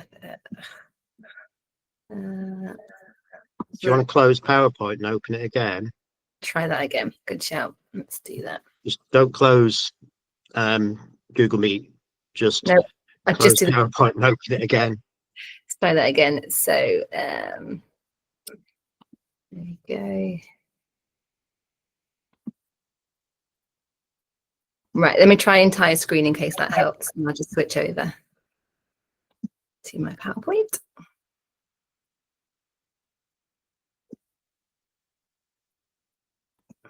Oh, we've got the infinity. Yes, we're getting an Yeah, infinity I mirror. like the infinity mirror. Whatever works.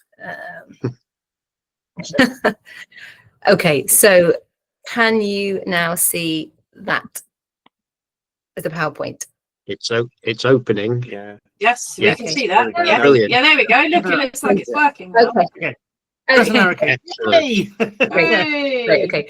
I can't see anybody else now, so please just shout if you have a question, and please do ask questions as we go through. So context, a bit of context. I'm Pip Sanderson. I work at the National Institute of Teaching. I'm from Chester originally, and I went off to Leeds to study, and I studied politics and communications. I then, for my sins, went to work in the murky world of advertising for nearly 10 years and was organising pretty horrendous photo shoots for pretty awful products like this one here, and decided I couldn't do that anymore. I needed to do something a bit more meaningful. So I retrained to become a teacher and became an English teacher, and then worked in various roles right through schools into school leadership and school improvement work and research very briefly. And then I ended up working for Star Skip, running their teacher training provision. And then I joined the National Institute and work across all the programs we do. So ITT, ECF, MPQs, and School Trust CEO programs. So that's the lens I'm coming through. And the reason I became a teacher is, yes, because I was fed up with advertising, but also because I really believed in trying to address educational inequality. A lot of the health campaigns we were doing for the NHS and advertising were a total waste of public money. They weren't going to change the deal for people, but education would. Hence, that's my lens that I look through education with. Other important bit of context, I'm a mum to a 7-year-old, so I'm very interested in early years, even though I have no official training in that part of the sector. So a bit of context about who the NIT is, because we are a new organisation, so just people won't be aware of us, I'm sure. We exist because we want to improve the quality of teacher and leader development at a system level, and we do this by interpreting existing research, doing our own new research and applying those insights to our professional development programmes, and also sharing everything we do with the sector. We've got 10 campuses across England and 21 associate colleges who deliver our programmes in partnership with us. Our campuses are deliberately in areas where it is hard to recruit teachers, because we're trying to address those awfully named cold spots. The one thing I want to say about today, and a huge thank you to Victoria and for organising this, is that I think being in this AI and education space is really difficult. It's a really hard place to be, and I'm really grateful not to be travelling this path alone and leaning on the words of Nadia Drescher, who says about the importance of learning from others. So thank you for being here today, and thank you for letting me learn from you as we go through today's conference. I also wanted to talk about a really interesting new word that I came across when I was reading a book the other day, a wonderful book called The Dictionary of Obscure Sorrows. I don't know if you've heard of it. And it was this word iron sick that the author had come up with. And basically this dictionary is to describe emotions that lots of people may feel, but there isn't an official word for. And he came up with iron sick to mean what's on the slides. I'll just give you a moment to read that definition.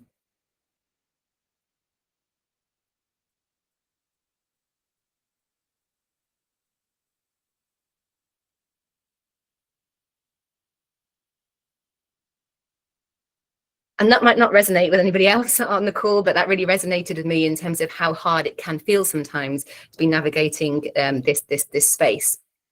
But I also wanted to share that because a lot of what we do at the NIOT is using metaphor as a way to help with the way that we teach. And if I was going to ask you what's your own metaphor for generative AI, I'm sure you'd have lots of interesting phrases to hand. And you've probably done this with your own trainees as well. But we always find that getting trainees to think about how they view AI, or generative AI, I should say, is a really helpful starting point to any session, because we want to meet them where they are, and they're not coming to us as blank slates, and they're coming to us with their own attitudes and beliefs, and metaphors can be a handy way into unpicking some of their initial attitudes towards AI. I was going to ask you to do that, but because I started the session late, I will move on from this bit. What I did think would be nice to share with you is when we asked our trainees a couple of weeks ago to do this, these are some of the metaphors that they came up with, and a few more there. And I just share them with you in terms of how interesting it is, how mixed different trainees are seeing and viewing generative AI, and how that makes our job even more important, because it's such a variant starting point, but also how hard it is for us to do this because people are coming with very loaded preconceptions or pre-attitudes towards it. So what I'm going to do for the next sort of 20 minutes or so is just whiz you through 3 different sections, but please do interject with questions as we go through. I'm going to take you through what our journey has been to our current position, what the implications are for that position, and then what our next set of challenges are coming down the line. So if you wouldn't mind, just grab a pen and paper for a second if you can, or whatever tools you'd like to use, and just quickly draw out this graph. So coming down the y-axis, it's your feelings about AI's potential for good in learning, and then going across the x-axis, we'll start in November 22 and we'll come right through to November 2025. And if I asked you then to plot what this graph looks like in terms of your attitude towards AI's potential for good in learning, what would that look like? So just take a moment, please, just to jot out that line.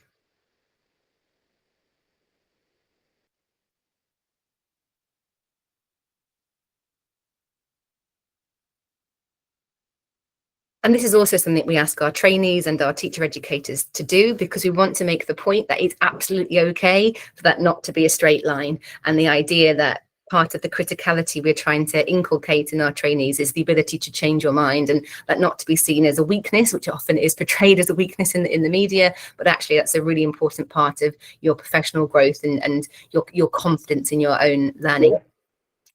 In terms of just sharing, in case anyone was interested, what my journey looks like over the past couple of years, it's a bit like this.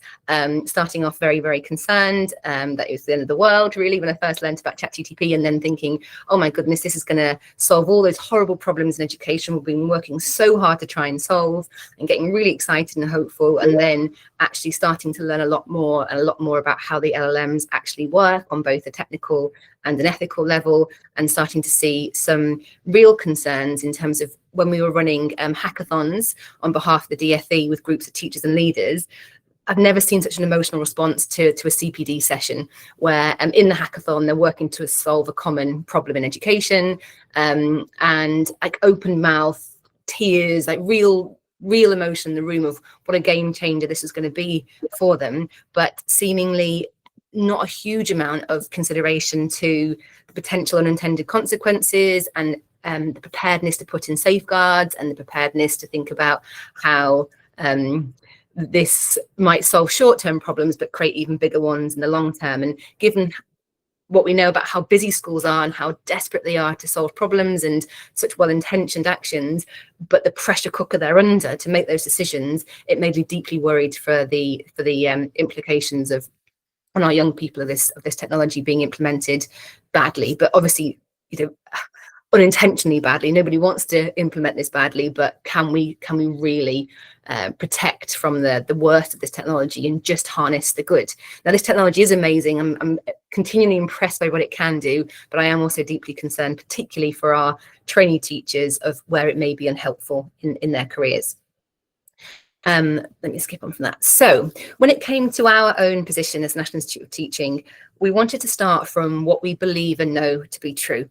And that is that teaching is really, really, really difficult. And there are comparisons to, in terms of, it's more complex than brain surgery if you think about the sheer number of variables they're having to respond to in a moment. But of course, the stakes aren't quite the same. But we do believe that to be true, and that's where we wanted to come from. We also believe the teacher expert paradox to be true, and that's a simple thing that I know you all know about, in terms of the better the teacher, the easier they make it look. And that wonderful quote from Lee Shulman that I'm sure you've all seen 1,000 times is something that we share with our trainees. So of course, we want to do everything we can as teacher trainers to support people to become really good teachers, because we know how fiendishly difficult it is, no matter what it looks like on the surface. So where we can harness AI to do that, we should absolutely be doing that, but we need to make sure we are protecting from those unintended consequences along the way. Because the other learning paradox that we know to be true and was part of our journey is that the more AI thinks for us, the less we think for ourselves, of course. And I know there's lots of suggestions out there, and many good ones, in terms of when AI replaces something, what do we do instead, and how do we, build on this wonderful technology? But my question that I always get stuck with is, it really just a compromised reality? So when we say, well, AI can write the lesson plan, so instead we'll get the trainees to predict what the lesson plan will be and then compare it. Or if we say that AI can summarize the research and then the trainee can just critique or refine it, my question always is, will they? Will they, knowing what we know about human behavior and how hard it is to be a trainee and how busy they are, will they do that? Will they resist the temptation for the cognitive automation that is not helpful to their schema development to become competent teachers?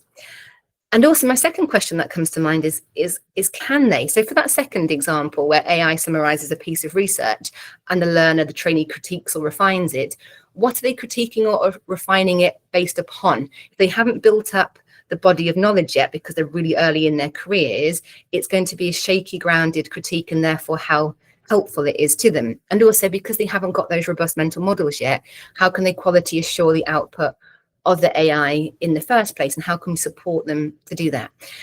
So our feeling was that really a big piece of the AI in education training for teachers is a battle to win hearts and minds of our trainees, to try and convince them that shortcutting your cognitive processes to AI can often be unhelpful to your long-term cognitive development. So try and find the spaces where it's going to be less problematic to your cognitive development and resist that temptation, because the longer term picture is worth it. But that's a hearts and minds battle that we're going to have to work really hard at. And I don't know whether we will be able to do that, because human behavior to find shortcuts is strong. And then I wanted to share this idea with you, which is something we've just started to use with our trainees, this notion of a pharmacon. So AI being positioned in our minds as both a poison and a supplement, because it seems to support human thought, apologies for the typo, but it also threatens to replace or erode it. And particularly that the support element of GenAI becomes absorbed into those automated systems that are governed by our instrumental rationality. There's a great risk that they displace rather than cultivate human attention. And by instrumental rationality, what I mean is that form of goal-orientated thinking that focuses on the how of achieving an outcome rather than the why. So again, it comes back to this battle of trying to win the hearts and minds of our trainees. Another thing we obviously looked at when we were trying to come to our position on AI was obviously the evidence base. But of course, as you all know, the evidence base is problematic. It comes thick and fast. It's mainly, it's not looking like a school-age population. It's always university students. I can find all the evidence in the world to say AI is bad. I can find loads of evidence to say that AI is useful. Here are just two examples of ones that say it's no good. So it's really mixed. And it's really difficult to stay on top and get a real strong sense of what the evidence base is telling us. My reading of the evidence base is largely that it's problematic for trainees' cognitions development in the way they're using AI, but there is examples out there of research that shows it is of beneficial in some elements of cognition. But I think it is fair to say that we do have limited evidence on the impact of AI at the school age on its development. So I think that that's not too contested, but if anyone knows different, then please share that evidence with me. But what we went back to is, well, what do we know? Like, where is the evidence really strong? And the evidence is really, really strong on how school age students actually learn. We have a framework, whether you love it or hate it, that really codifies and solidifies the science of learning, or cognitive science, or however you want to describe it. And many countries in the world don't have this, but we have this really strong recognized evidence base that ensures every single trainee in the country gets taught the science of learning, which I think is a brilliant thing for the profession. And what we know about the way people learn is obviously that the goal of learning is to move information from working memory to long-term memory, and that motivation, attention, and desirable difficulty are key concepts we need to teach our trainees. And that wonderful quote we always use from Dan Willingham, that memory is the residue of thought. And of course, the point we try and make as well is that you only understand and remember new information by connecting it to what you already know. So we want to protect the grapple. We want to protect that cognitive grapple for our trainees as long as possible, but also be open to where AI might be helpful. But we don't want to lose the grapple to AI, because we think the consequences are not going to be good. So what's our current position? This is what we have of now. So I'll give you just a moment to read that through.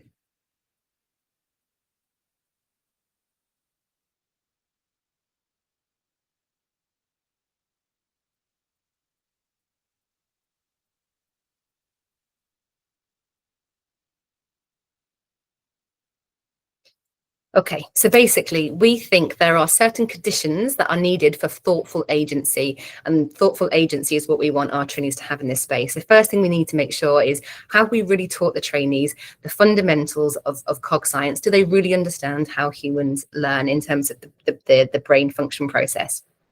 Plus, we then want to layer on top, in quite technical detail, how does generative AI work, both practically and ethically? And we think that is then going to create the opportunity for our trainees to make well-informed, intentional choices of how to use AI and when not to use AI. And that's what our whole program that we're delivering throughout this year and beyond is trying to do. But I'm sure there are many other conditions that are needed to make this work, and motivation is one of them as well. And any other thoughts that people have around key conditions that they are building into their programs, I'd love to hear about and learn from, and see if we can weave into ours as well. So please do feel free to share them in the Q&A function, or when we come to the end. And just to briefly elaborate on what I mean by teaching how LLMs work, we break it into 7 steps, but we go into these 7 steps in quite specific detail, because by going through these in detail, we can start to talk about some of the ethical issues around intellectual property issues, about the biases of the data sets, environmental costs. The key point we can make about the probabilistic nature of LLMs comes out really strong when you obviously explain how the tech is working. We also focus very closely on language, and we challenge the use of the word hallucination and say, what happens if we call it a tech fail rather than hallucination? How does that change the way we're thinking about AI? And we also talk about the human cost in terms of the role that human moderators play in protecting us, filtering out the very worst of content from our own eyes. And we hope that then all that information is going to help them make informed choices, because we've combined that with making sure they understand the science of learning really, really well. The other thing we do when we talk about LLMs, though, is talk about the sort of social and emotional aspect. And we make the point that the chatbots have been designed to be deliberately conversational and adaptive, and they are more social than any other technology has ever managed to be. And we make that point because we want them to understand how they're being explicitly engineered for attachment, and to take advantage of our evolutionary instincts for connection and validation. And we want the trainees to have the space to think about the big picture questions of, like, what happens when people get 100% attention, and attention that's very sycophantic and authoritative and human sounding, from machines? Are we going to see a shift in our authority dynamic, a shift in trust between teacher and pupil, whether that's teacher trainer and trainee teacher, or it's the teacher and the pupil in the school? Are we going to see a change in the expectation of human relationships, because no human can really measure up to the level of attention that your chatbot can give you, for example? What are going to be the consequences to people's well-being and mental health? Maybe it's not damage. Maybe there will be some positives for some people here. We also talk to our trainees around the exacerbation of fake news and the threat to democracy that the whole generative AI world encapsulates. And we also talk to them about the hugely problematic nature of generative AI in the pornography world and the fake pornography epidemic and the threat to society that it brings with it. Wonderful book, just a signpost here. If you haven't read it, is The New Age of Sexism by Laura Bates. It absolutely makes the point in brilliant detail. And I think this is stuff that we need to share with our trainees, because this is really important for their young people that they are going to be teaching over the years to come. But the key thing is we do this through a lens of trying to empower, not to frighten them, because we don't want them to feel immobilized by fear. We want them to feel like you know stuff, so you can make good choices about how and why you're using technology in whatever way you choose to. And you can role model that to your pupils as well. So, implications. And I'm sure you've all talked about this already, and this is the challenge, we want to give our trainees and our teacher educators knowledge of how the LLMs work, make sure they really understand the cognitive science, and have space and support to reflect on a couple of key questions. And those key questions in my mind are, what is AI adding? What's it displacing? Is it really improving learning, their own and their learners' learning? Is it saving time? Is it displacing time? And what are the unintended consequences it may be creating? And can we put in suitable mitigations for those or not? But when do we do that? We have a really packed curriculum to cover as it is. It is a real challenge to find the space and time. And this year, we've been able to squeeze in 4 additional hours of content around this vast topic. We will be weaving in much more for the September 26-27 year, because we're doing a much bigger curriculum rewrite. But this is hard to find the time and space to do it, and to support the mentors to feel confident in the space as well. So this is why it's a difficult world to be in right now. We also want the time, and we will make sure we carve out the time to explore some much bigger questions with our trainees. So you might have seen this report that came out on the 10th of November. It's about the predictions of where AI is going to go, and here's just some stats for you. And I want the time and space with our trainees to be talking to them about what's going to happen when we live in a society where attention, labor, power, and perhaps even loneliness become mediated by machines long before we understand their actual influence. And I want to dig deeply into who is serving to profit from even making these type of claims, and to lift that sort of bigger picture ethical discussion. And I think it's important that our trainees have the chance to do that. But we also need to be pragmatic, and when we haven't got the space to have those bigger philosophical discussions, we do need to give our trainees something concrete to be immediately working with this week, next week, and beyond. And we developed this simple 5-step checklist that if you want to, and it's a big if, you don't have to, if you want to explore AI, we recommend that you use these simple 5 steps. And the key thing is that we are gathering case studies and examples from our trainees of how they're using AI, so we can co-learn together in this space, and we can share back great practice, and we can understand each other a bit more as we go through the months and years to come. This might be controversial, and if it is, but we don't let our trainees, or can we really stop them? But we very politely ask them, please don't use generative AI for your weekly NOT lesson plan.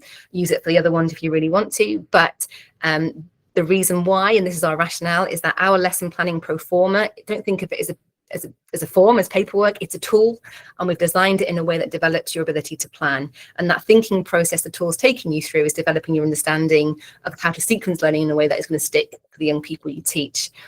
And the key point we're trying to make is, don't shortcut now, like do the grapple, become the expert, so that in the future you can use AI to lesson plan with much greater confidence if you so choose, because you've built the expertise to be able to quality assure the output of any LLM or any different program. But again, it's a battle to win hearts and minds. We do say to them, use it as a guide. Like, why don't you have a go at writing the lesson plan first, and then you could ask it to critique it, or you could ask it to help you solve particular problems. But our busy trainee is going to do that. I'm not convinced that all of them will. I think they will just shortcut. Let me skip through that. So in terms of implications going forward for the NIOT and this particular space, The ongoing stakeholder consultation is massive. We are constantly talking to all the schools we work with and our teacher educators and mentors and trainees about this position and how we need to evolve the way we train and the way we teach around this topic. We are constantly thinking about how we can build in more learning opportunity. And as I say, there'll be much more in next year's curriculum for both trainees and mentors. We also have to do a big piece of internal staff training. Like, I have to bring the organisation with us on this journey, whether you are working in ITE or ECF or MPQ, you need to be understanding this world to a certain point so you can talk about it with confidence. I don't want it to be just mine and somebody else's ideas. This needs to be the expertise of the organisation feeding into decisions that we are making. And it's took way more time than I realized. A massive mistake I made was not realizing how much I needed to bring people with me on the journey and how much I needed to do internal CPD as I was learning to help other people learn as well. And just to say, I've been learning about AI since November 2023 pretty much, and it's mainly through talking to generous people that will give up their time. And I've deliberately sought out the advice and guidance of people that are all across the spectrum of skeptic to enthusiast to try and develop my own sort of rounded opinion of it, and looking, way beyond the borders of the UK to try and get that international lens. And the UNESCO conferences have been really helpful. And what's really interesting in that is that the UNESCO conference in 2024 was positioned as AI is inevitable. It's the best thing since sliced bread. Go for it, go for it. The conference, if anyone was there in the September just gone, the keynote speech was AI is not inevitable. So if UNESCO feel comfortable to be shifting their position, I think that is helpful for all of us, and that it's okay to keep reflecting and refining our position as we learn and know more. Another big thing for us that's coming up is our assessment changes. We now have degree awarding power, so we can award our own PGCE. So we are rewriting the whole way we assess PGCE. We are getting rid of essays altogether because we can't protect from the cognitive offloading. So we will reveal more when I know what those approaches are going to be. It's all in draft stage at the moment. But we're also exploring AI's role in any marking and feedback for trainees as well. But again, all TBC. The other big implication for us is that I don't know if you saw this report from the Commission into Countering Online Conspiracies in School that came out about 9 months ago.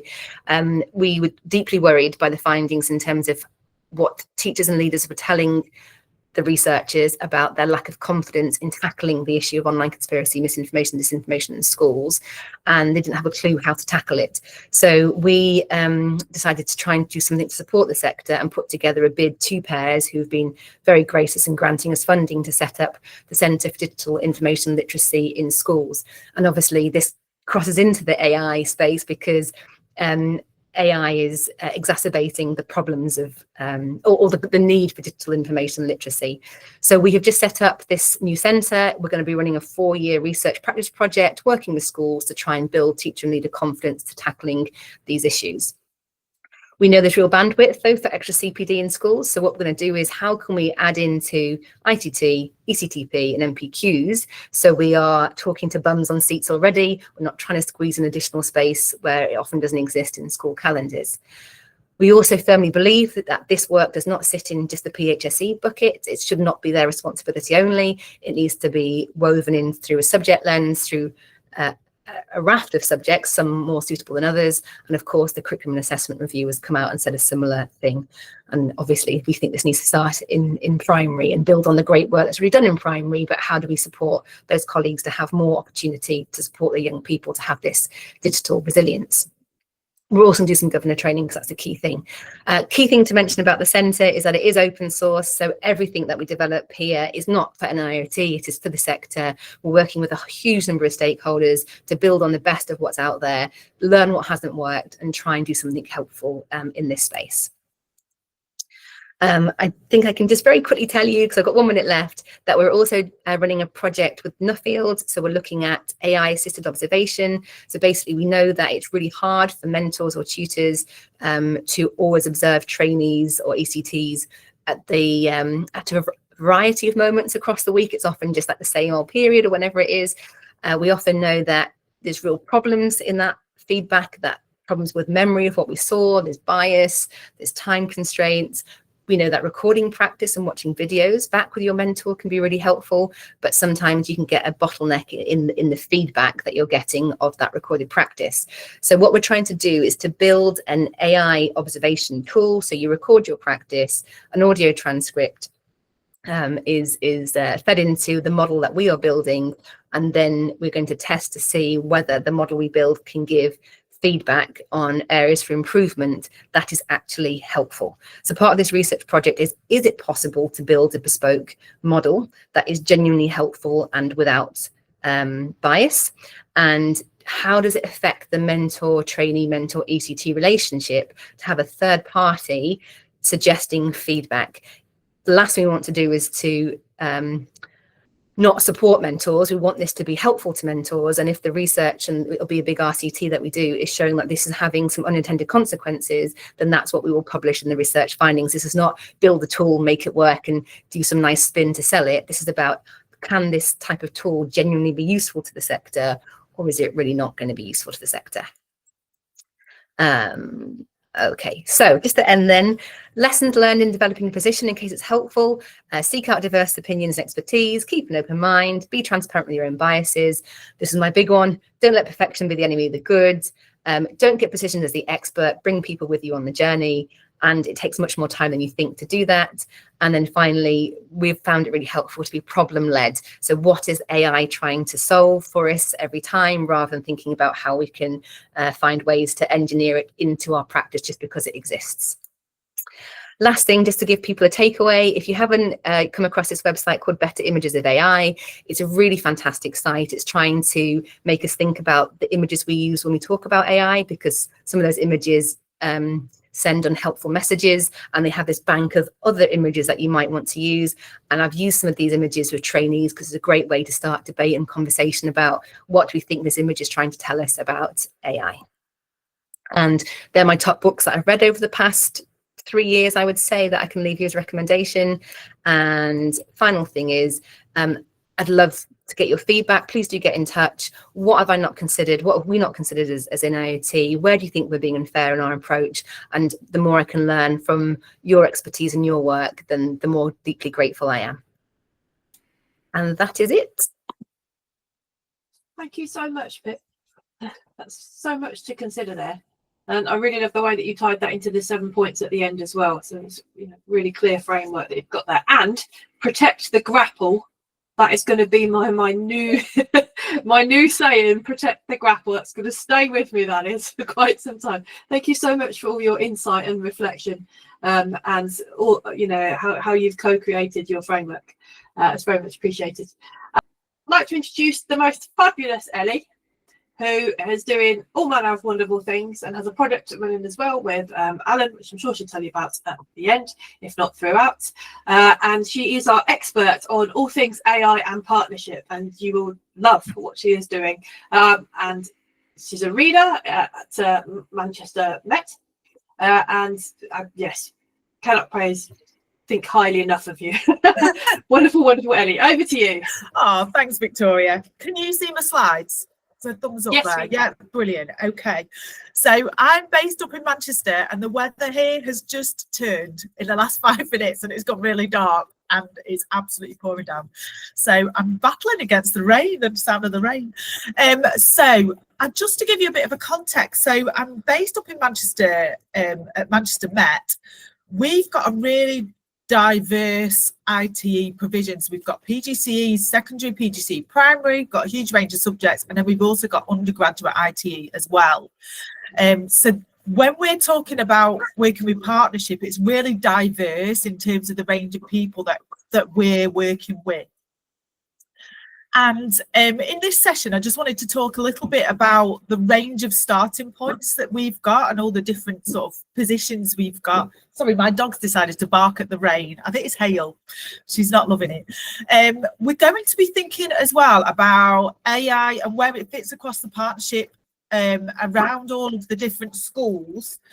And then also we're going to share a bit of a tool that we're in development with, and I'm working with Alan on this, and how that might help some of the challenges that we've got around our different partnerships.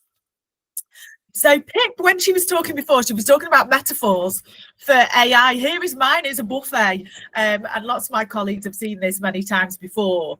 But essentially, we've got lots of people going up to the AI buffet. Some people are selecting shiny tools. I think today has been one of the most sophisticated, I would say, AI events that I've been to, where actually there's not been, this is a shiny tool and this is how it works. There's actually been that real thought in terms of how are we actually using AI to develop ITA and develop our students. What I'd also say about the buffet is people are going up and picking different things. So we might be picking one thing as educators working in the ITE field, but actually the student teachers themselves might be choosing different things off the buffet. And that, again, might be different to what the schools are choosing, but also different to what pupils themselves are actually choosing and using. And I think for us, it's really important for us to think about the different starting points of the students.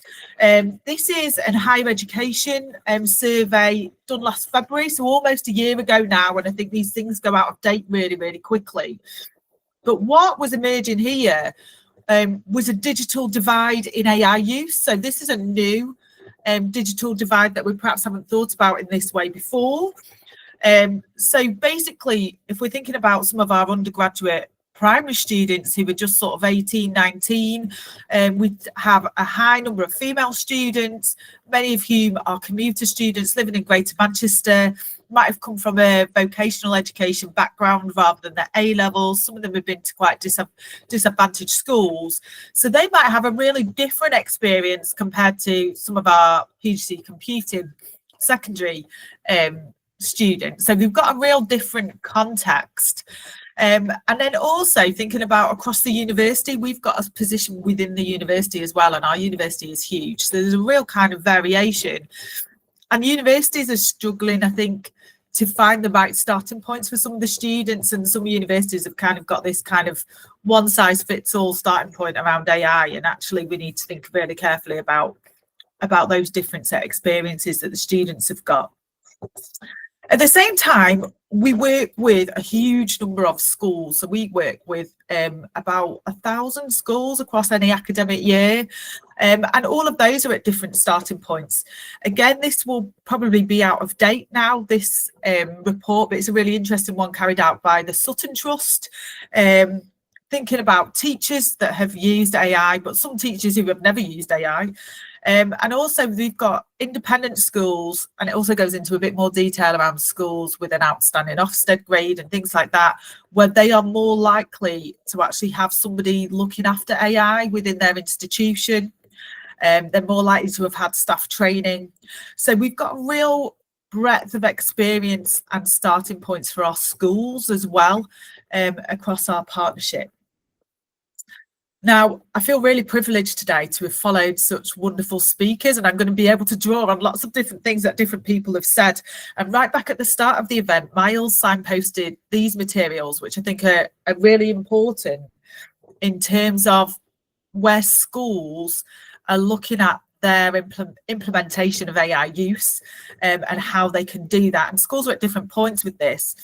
If you've not looked at them, I think they're also really useful from an ITE provider stance as well, to think about how we are introducing AI and using that with our own students. And there are different messages across all rafts of different information, and we know that it's coming out in huge swathes at the moment, but there are different kind of senses of urgency around the use of AI. And it was interesting what Pip said around UNESCO actually changing their stance on some of this and some of the pace. I love this quote that's in those materials actually from Rose Lukin about learn fast but act more slowly, and that actually we need to be really reflective in terms of thinking about how we're using AI to make sure that it's actually being used in the way that we want it to be, and that it's actually being used strategically. At the same time, in the same materials, there's this that says actually ChatGPT saves you loads of time, and actually, get on board. And there was a report just today, wasn't there, about the happiness of teachers and satisfaction within their world. So this sits in the materials, and it's really difficult, I think, for schools at the moment to navigate some of this space, especially when they've got so many other things going on at the moment, including the updated inspection framework and the curriculum review. But there are also papers now that are starting to reveal some research around generative AI and how it's used with teachers that actually takes a bit more of a sophisticated analysis. It's not just saying how much time does it take, it's moving away from that and thinking about it. I really like this paper, which is based on some work in Australia and Sweden, where they were talking to teachers about their use of generative AI, but actually teachers were reporting in some cases it was taking more time, because once they got their outputs, they then needed to rewrite it or rework it. They needed to make it more suitable to the children that they got in front of them. And actually, when you read some of the stories in this paper, it's essentially what we are supporting our students to do in the ITE space, to be more sophisticated, to be more reflective, to actually adapt teaching. So it's really interesting that they're finding that they need to go back and use their expertise to improve the output, whereas actually we've got some students who are using that output to perhaps bypass some of that work. And it's really interesting that leading on from sort of Pip's presentation around, actually it's really important that our students learn that actual process of learning alongside, or perhaps even before, they're using that AI to support themselves. So it's a real mixed space for schools at the moment. This is a section from the leaders, those materials, the DFE materials for leaders in developing their AI. And I think what's really important here is it says, work collaboratively across roles to identify training needs, adjust relevant policies, and plan CPD so that everyone understands both the benefits and risks by making use of the teacher toolkit. And this is what we're hoping that schools are doing, and schools are at different points with it. And this is the same across our whole partnership. So we've got some of our partners, our ITE partners, who are really quite far along with this. They've got a policy, they've got a strategy, they've got some tools that they are already using in schools. And then we've got some others where there is a blanket sort of ban at the moment for staff using AI in their schools. And then we've got everything in between. And really interestingly as well, it's not a smooth trajectory. So one of our partners, a large post-16 provider, they have just stopped some of their AI development because they realised that their filtering wasn't actually keeping up with some of the dynamic outputs that they were getting through their AI. So they've actually realised that they weren't maintaining the safeguarding in the way that they wanted to. So they've actually paused some of that. So what we've started to do is to look at some of the AI policies that are out there across our partnership. So these are freely available. I've anonymised them, but these are freely available on school websites, and they give a really different story. And you can do this as well with your own partners in terms of exploring with them what their actual AI policy is. What's interesting for me is thinking about who is responsible for what. So if we are putting our student teachers into a partnership placement, is it sitting with the mentors? Is it sitting with the student teachers? Is it sitting with us? And what's the position within the school? So this is a first example that we've got here around staff remain professionally responsible and accountable for the quality and content of any output generated by AI, however it was generated or used. But also says staff have got a responsibility to identify the training and development needs to ensure they adhere to this policy. And I think this one's a really tricky one to navigate as a teacher, that you've got to know what you don't know, which is quite tricky. They've also got a bit here around assessment, and they align the using AI for assessment as peer assessment, which I think is quite an interesting stance in itself. But again, it comes back to staff responsibility. It's important that teaching staff play an integral role in the process and continue to monitor the feedback that's provided. So for our student teachers navigating that space, do they understand the notion of peer feedback? Do they understand the notion of checking how feedback is used? So it's really useful for us to think about what is it that they need to know to navigate that. This is another example. This policy is really interesting because it's written to students and to staff. And when it's students, it's pupils in their school. So it says here, students, and this means pupils, are responsible for their own learning and must understand that AI tools should enhance their skills rather than replace them. Now, we know for university students, that's really quite a challenge for some of them to be able to navigate. But this school are expecting that pupils are able to do that. But then again, it comes back to that teacher responsibility. Okay, if students are unsure on whether they breach the rules, they need to speak to their teachers. This is in the same policy, and this is around sensitive data and privacy. But the way that this policy concludes is that there's disciplinary action, and that's for pupils, but it also is written for staff as well. So there's a real kind of severe consequences outlined in this policy for if you breach it. This is taken from a primary school. So again, it's saying the ultimate responsibility of the educational process, that's all aspects of it, remains with the teachers. But what they've also got is a designated school leader overseeing AI implementation. Now, if you know the size of some of these primary schools and also how overworked some of the school leaders within primary schools are already, this is now landing on somebody who's already got a raft of responsibilities, but now they're responsible for guiding and supervising all aspects of AI adoption. So it's thinking, where is that burden sitting within that school and who's responsible for it? It tends, but not always, to be the person who's responsible for computing as well, which I think is a discussion in itself. Now, if you remember the Sutton Trust report before, it said that AI in independent schools was perhaps a little bit further on.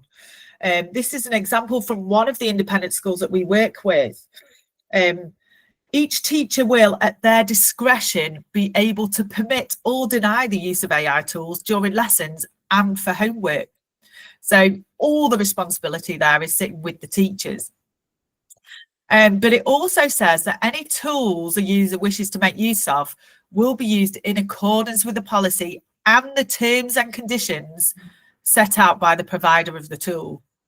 So we've got lots of people using lots of different tools, but do they know what the terms and conditions of those tools are? Do we all know the T's and C's for ChatGPT?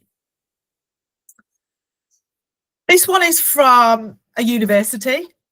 Okay, I couldn't possibly say whether it was my university or not, but essentially this middle paragraph says, in education, teaching staff and students can use Copilot chat to support learning and teaching, such as generating study materials, lesson plans, or assisting with writing tasks.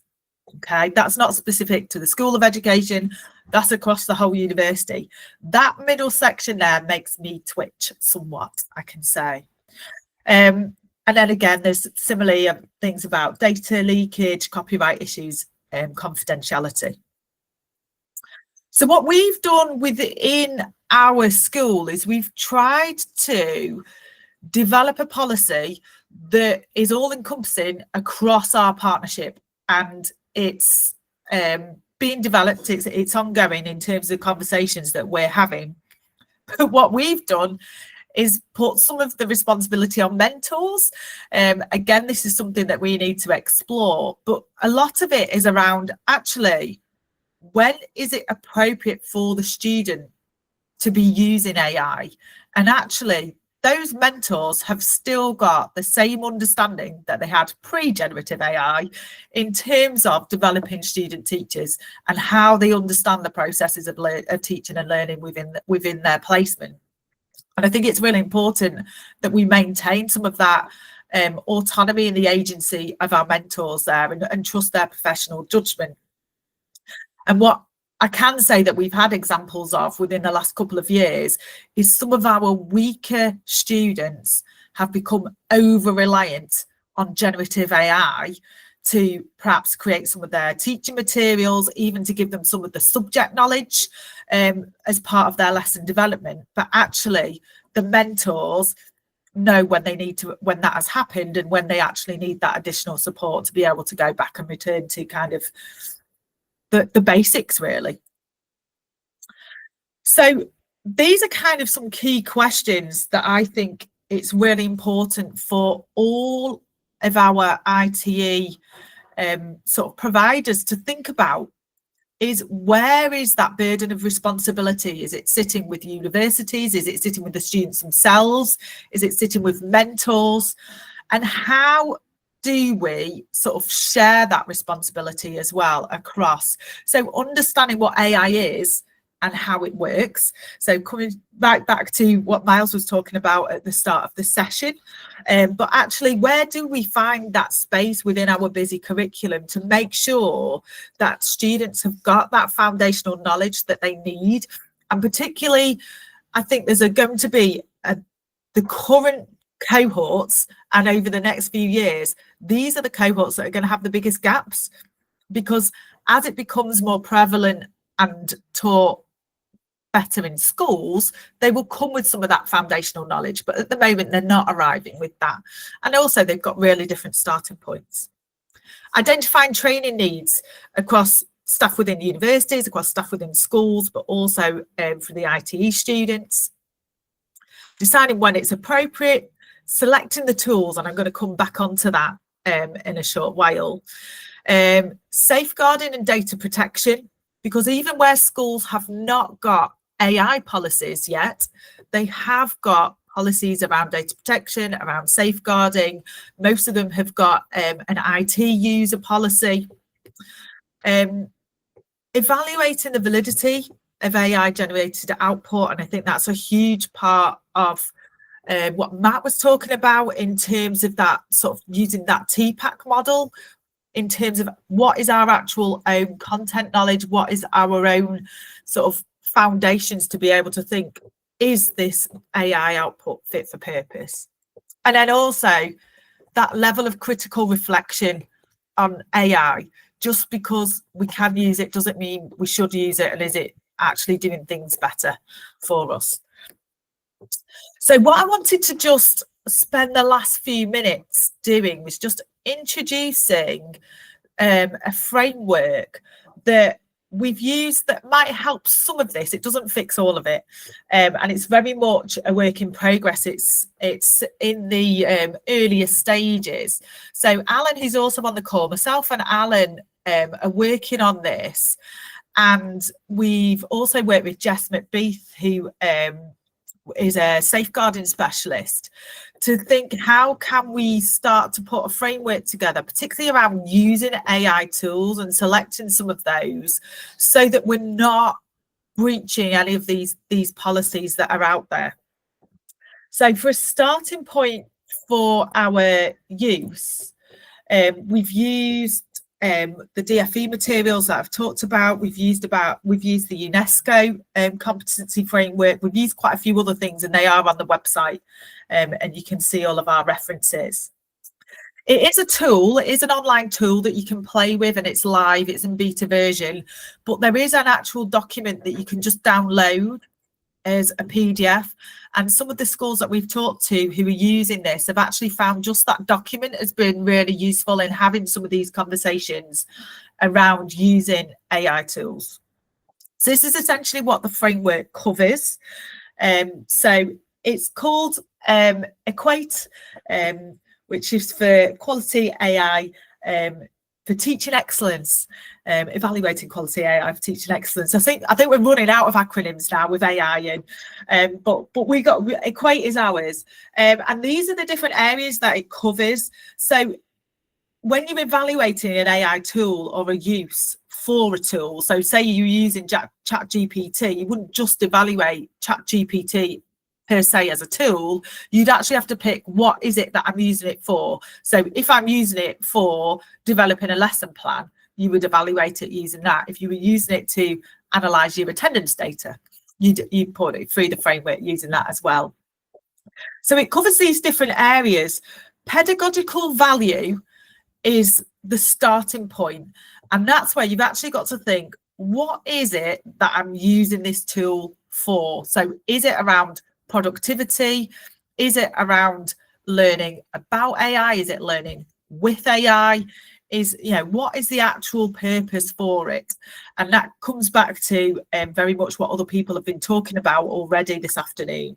We've got safeguarding and security, fairness and ethics, cost and commercial considerations, and operability.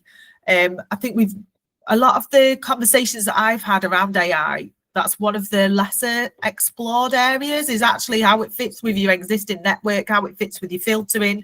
Does it actually run on your aging kit that you've got? So, we don't want to equip student teachers with all these ideas that then they go into a school and they can't actually enact those because of the creaking infrastructure going on.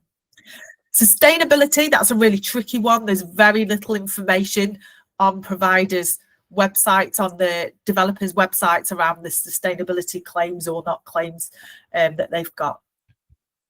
So the way that it works in terms of pedagogical value, there are these areas, these have to be considered for every single use case. So I'm not going to go through all of these, but it does cover lots of the things that we've already talked about today in terms of, where that teacher autonomy sits, whether it's suitable for the context in which you're working. And you can then, the other areas, these are optional. So you can see there's little tick boxes there. So if you tick, it allows you to move the slider along and make a judgment about some of these. And I'll come back to the judgment in a minute. So there's those different areas around pedagogical value, safeguarding and security. These are screenshots, but if you're actually on the website, you can just play with it and as you go along. The sliders are not a scientific tool, they're just to make comparisons. So it's actually to say, giving something a value. If you can't find any information about it, we recommend just giving it a 0. And what you get eventually is a radar diagram. So you might have a very expensive but very safe AI tool, and then it allows you to kind of explore that with the leaders within the institution to think, is that the one that we want? So some of the challenges we've got at the moment, some of the websites, in fact, a lot of the websites of the developers don't provide all of the information that we need to be able to make some of these informed decisions. So actually trying to find information in some of these black box closed systems around where is the data going, where's it stored, how's it being used, some of those are really, really tricky. And so we know that the framework in some ways is asking educators to answer questions that it's almost impossible to answer. We've also found with some educators that they just want a pre-populated list, so they don't want this pain that we're suggesting where you actually go through and explore the use and think about it. So they almost want a database that's a whitelist of tools where these are already evaluated. And I know there is work going on around looking at evaluating tools, and there is a model in Australia where there are whitelists of edtech tools, and they're actually now have added AI into those. Also, it's a real challenge around keeping it up to date. So as you know, things are updated and being published regularly, and this is a labour of love for us at the moment. We've not got sort of time or money to be doing this, so it's kind of done mainly in Alan's spare time, I'll be honest, but there is a bit of a labour of love in trying to update it.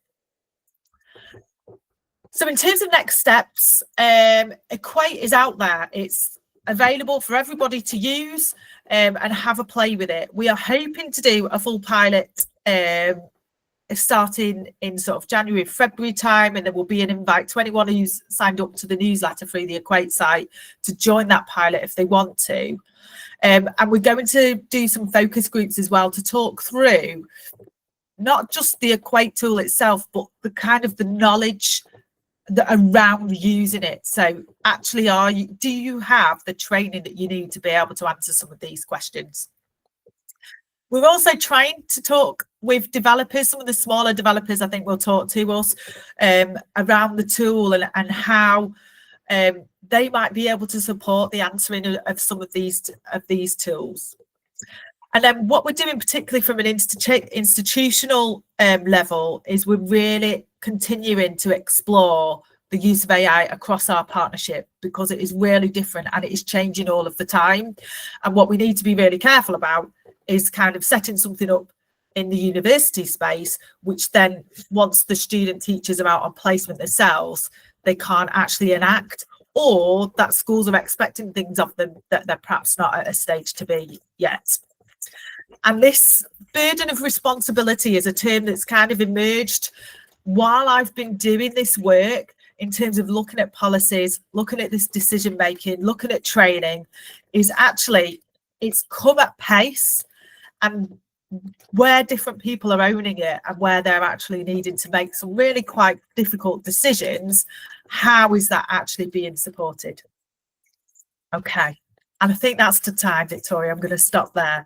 But if you've got any questions, myself and Alan are happy to, you can either get in touch with us through the Equate website or through my email address, and we're always happy to talk or do demos or whatever.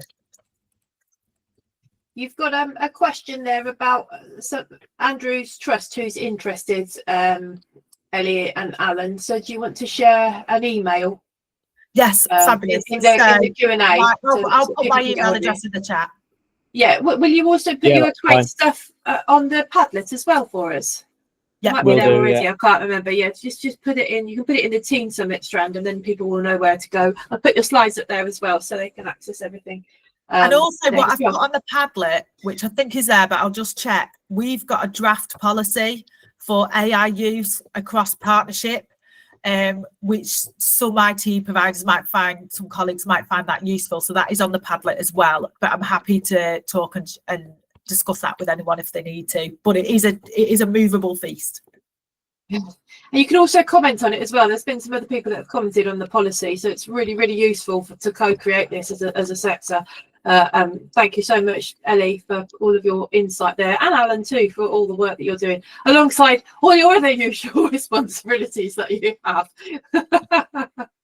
You cannot sleep. Right, okay, so now we are into Ben. Ben, are you there? Yep, I'm here. Yeah, Oh, yes, I am. Lovely. Okay. I'll just Ben try sharing. Brilliant. That's Yeah, okay. Ben is going to share some resources and talk us through some support for empowering educators for you and your trainees. So Ben's slides are also on the Padlet now. I'll share the link again. I know there was a Cloudflare outage, so people couldn't access the Padlet, but hopefully you can now. There's also a survey on there. If you can do that, that will really help us drive things forwards and know where to go next with this as well. Okay, over to you, Ben. Thank you very much. Right, can I just check that I am sharing? So I'm on one screen, followed by yes. Thanks, Matt. Yeah. I just a quiet aside. My wife's home and she's doing a geography subject leader course, and I said she could have the second screen, not forgetting that I was doing this, just getting my times, and inspired by Miles. I said, "Oh, we should let AI decide who gets it in a sort of choose your own adventure thing." And yeah, it didn't come out on my side. So, blame Miles. Yeah, blame Miles. Yeah, right. Thanks so much.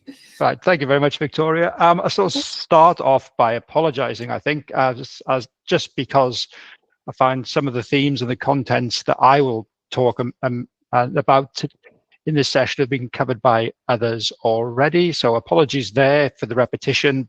From my point of view, given the caliber who has presented before me, at least gives me some validity of what I'm going to say. So I'll start off just with usual context. Who am I?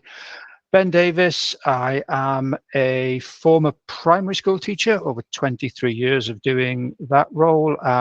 Always involved in ed tech. Doing so, I had some unnecessarily wordy titles as I was a teacher, things like lead practitioner for digital skills and implementation, that was for a local authority, and specialist leader in education for digital technology and computing, that was with the Teaching Alliance. In that last rather latter role, that's where my sort of any experience that I've had with supporting trainee teachers has come into play. So within that, I helped on the curriculum for those in school-based training, looking at primary computing, primary science curriculum, and the use of digital technology to support learning and teaching and learning. Now I am the primary computing lead at BCS, the Chartered Institute for IT, wordy again. You might be correct in questioning why such a role exists, possibly not that obvious why. So from BCS's point of view, being the Chartered Institute of IT, what they want to ensure is there's a diverse and ethical pipeline of people coming into the IT profession. They want to shift the stereotype of the IT industry from the tech bro culture that currently exists to one that's about sound and informed ethical practice, one where decision making and is at the front of IT, and IT is being used to make society a better place. One of the vehicles that they utilize in doing this, sort of more of a long-term vehicle, this one, is free support to schools, free support to education, around aspects of the computing curriculum and digital literacy. So this is where I come in. So these are the programs that I work on. So there's Barefoot Computing, some people might have heard of, which provides support to primary school teachers, non-specialists really, in teaching the computing curriculum and the use of technology in the classroom. And the main one is Computing at School, which is sort of known to many as CAS. It's the subject association for computer science. It's whatever it's referred to in the different home nations. But yeah, it's the subject association, but it's also, and probably more importantly, an active community of computing teachers in various forms, support, guises, through various aspects of education, who are there to sort of inspire and really sort of promote that idea that all learners should be receiving a high quality computing education. Over the last couple of years, we've been approached by schools and sort of teachers outside of our normal computer science community, just asking us for any advice, support that we've got on using AI tools in various ways. Just looking at them to support teaching and learning, which has led to us developing the CAS AI community, the online community, which is a hub, sort of a central holding point for a range of free AI content that we have collated from our own resources and from quality resources by others that we know and trust, those whose ethics. Sorry, Ben, is it just me, but I'm not getting the slides moving on? I don't know if that is meant to be happening. They are on the screen, they're just not on ours. Yeah, any better now? That's fine. That's the second one. Who, where, why? I think it's Microsoft that have something against us today. Yeah. So maybe they're always listening, aren't they? We should be sponsored by Microsoft, and then things would work well. Yeah, it would have been fine. Tell you. Right, so that should be recapping what was going. So I was on the AI teacher community right at the bottom, wasn't I? There we go. And where. But so it's what brings me here today is just sort of the opportunity to share some of those resources, how they might be used. I've been assured that the page is now working and stable. It wasn't at the start of this, so I wasn't going to be showing the page because it just said internal server error with a big 500 number being shown. So I can feel like I can move on to that. Right. Why are sort of we thinking that AI is important in schools? Why is it important in initial teacher training? Those ideas. Well, for us, it's already influencing education. We have things like adaptive learning platforms, automatic feedback tools, planning support, sort of AILA that Matt was mentioning earlier. These are all part and parcel now of everyday teaching for some. these are not futuristic tools. They're not things that are going to require a reboot of the profession. These are things that can be integrated into existing practice. And they're tools that are available at a touch of a button, or for some, I find myself more frequently, my use of AI is just through conversations using voice and having sort of those brainstorming types of things. But we just think that all those in the school ecosystems need to understand the process, the potential, but also the limitation of these AI tools. And I think you're preparing the future teachers for this reality, making sure that they're going into the classrooms with some confidence in the use of AI and knowing how to use it responsibly and effectively, making sure they're not behind the curve, just partly because of the pace at which it is changing. There's often been the adage in education about if you can't keep up, if you can't catch up, but then making sure that just that everybody in that sort of space has the potential to sort of maximize the benefits that come from AI. So also a dimension here for us as well about equity and making sure that it's not just those early adopters that do it, that it's actually something that everybody can have. And in some way, thinking about those that are training to be teachers today being the trainers of tomorrow, or even the trainers of now. I mean, I'm a big fan of the term sort of CPD and the process of CPD by stealth. Just sort of think of the opportunity of trainees going into placements and just asking questions about how that school might be using AI, and they could be the catalyst that somebody needs to start the school themselves considering their AI implementation.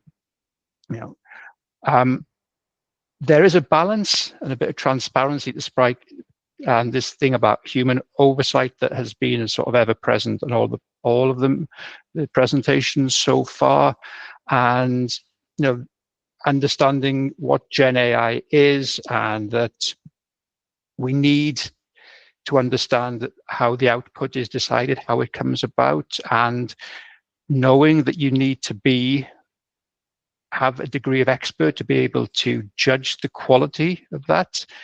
One side of the argument saying that you have to have the experience, you have to be able to analyze that critically, and that only comes through sort of experience and knowing sound understanding of what good teaching and learning looks like, and security in the subject content that's being delivered. Then there's the other side that's, well, it is another form of a resource, possibly. And trainees, when I started teaching, I was sort of looking at books called 100 Numeracy Hours and sort of going through those, and didn't necessarily have the ability to decide whether if something was that good or not. And it was the point that I was using in the classroom for my formative years already, where I found out actually the quality of the resource. There is, so I suppose, that bit of added security with a published resource, that somebody somewhere has deemed it suitable, which is not the case with AI. And just that understanding for those using it, that how data is used, how bias is represented in those. So really it's providing people with tools about being able to make a knowledgeable choice about AI and being able to make informed decisions about how they use it. So what I'd like to do, in hoping that the page is still working and still stable, yes, it appears to be, is sort of just really just show you some of the, and then some of where stuff is, what you'll find, and just talk briefly about that. So this is our main landing page for Computing at School, computingatschool.org. And I'm so going to go to digital themes area, where we have our AI theme. And here, this is the space where we collate everything. So just signpost a whole variety of things. just going to scroll down the page and just watch and see what is there. We've got resources for schools that we might be teaching about AI, actually lessons for students on AI. We have these training videos. I'll go through in a moment and just put some flavor on these things. But this is the area where we just put everything that we have in one place where it can be accessed. There's also, which is slightly different, the AI online community. And by selecting online communities from communities and events, you can register to be a member of this. Registration is free. And what this allows you to do is just opt into notifications. So anytime we do anything within the AI space, put new resources, make new webinars available, you could just get an alert about that. I'll just hopefully now bounce back to my PowerPoint and go through what some of the things that we have are.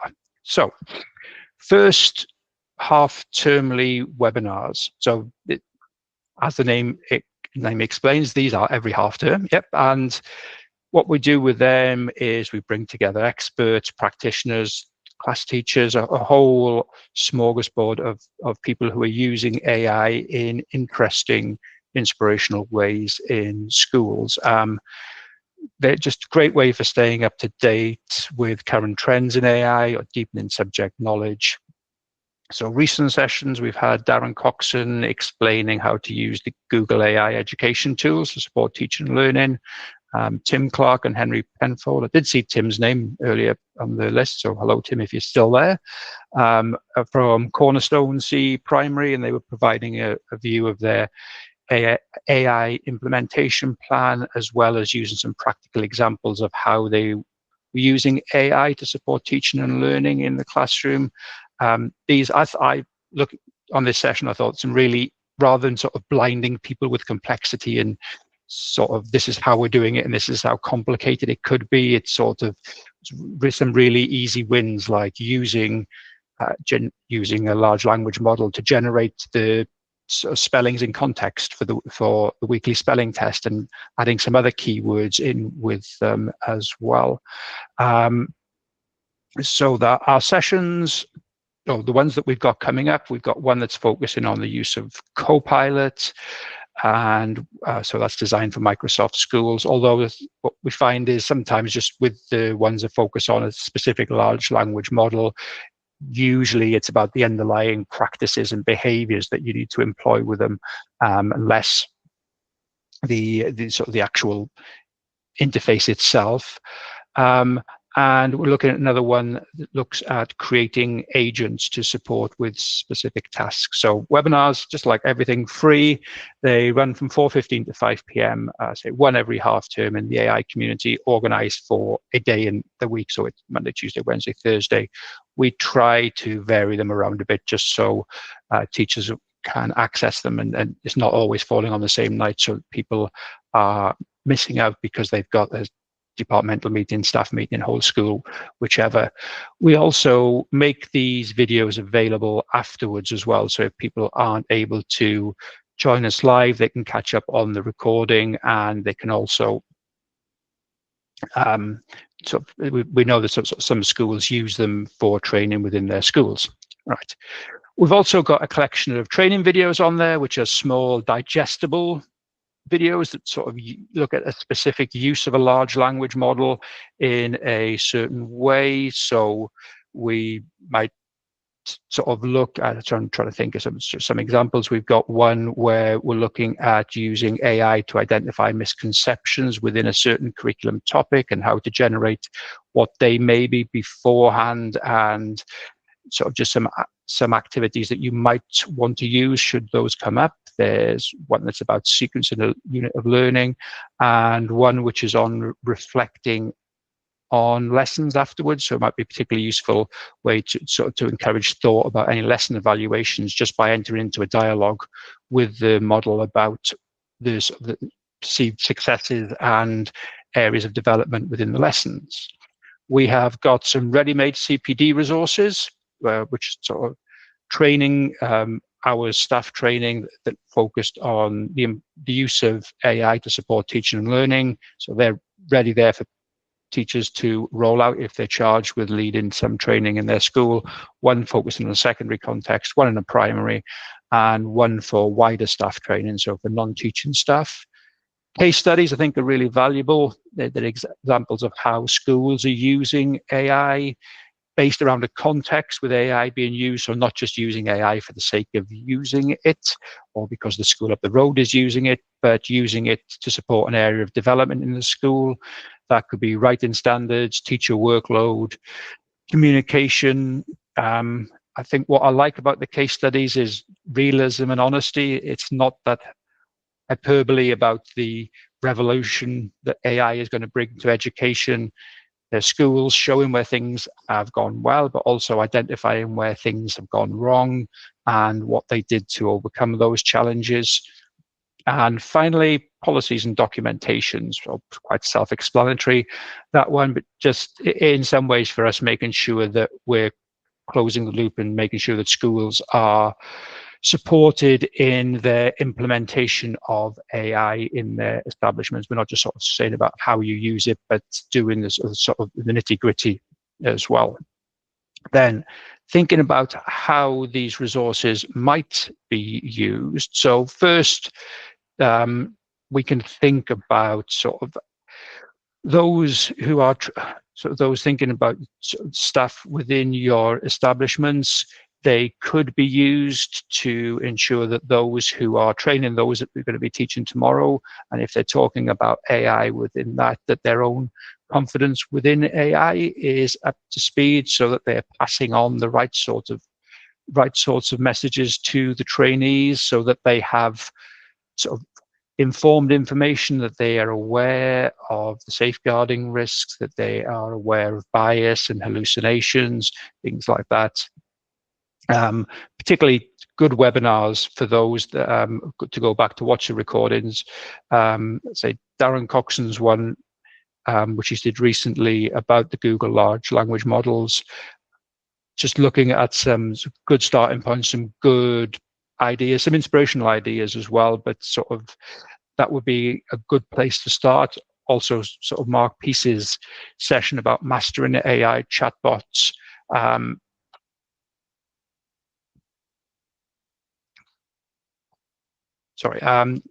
About AI chatbots and thinking about how you set prompts and build them with context, character, caveats to ensure that the inherent bias in the system, or you're trying to minimize it being replicated in the output.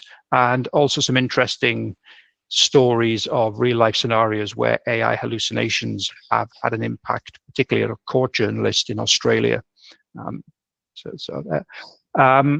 Also, these case studies can be used to sort of within meetings for discussions around AI's role in school and helping people reflect on their own understanding and their own use of AI and how it could be used in the classroom. Just keeping an eye on time. Got 5 minutes left, it looks like. So the another thing is sort of thinking about the diet and support that trainees might get with AI. So the resources on our website could be used to sort of develop their skills and understanding of the processes of AI in the first place, which I think is a sort of really important and valuable thing, so that we're not just saying it can do this, it can do this, it can do this, it's wonderful, these are all the benefits of it, but from the outset having that equal balance of the essential, the necessity for human oversight.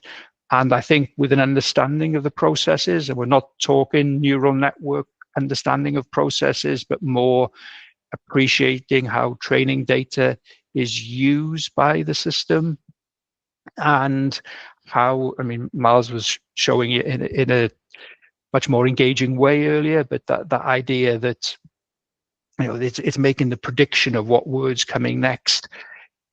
Actually, I think from a lot of my experience, when people sort of start getting their heads around, all right, that's what it's doing, it's then, oh, so I understand why it needs to be checked. It's that it's moving it away from it's just a most likely, what the word is most likely next to it, oh, it being magic, that sort of idea. It's sort of, you then are able to sort of shift people's thinking and say, oh, of course we need to check it because we're not actually sure what's coming back from it.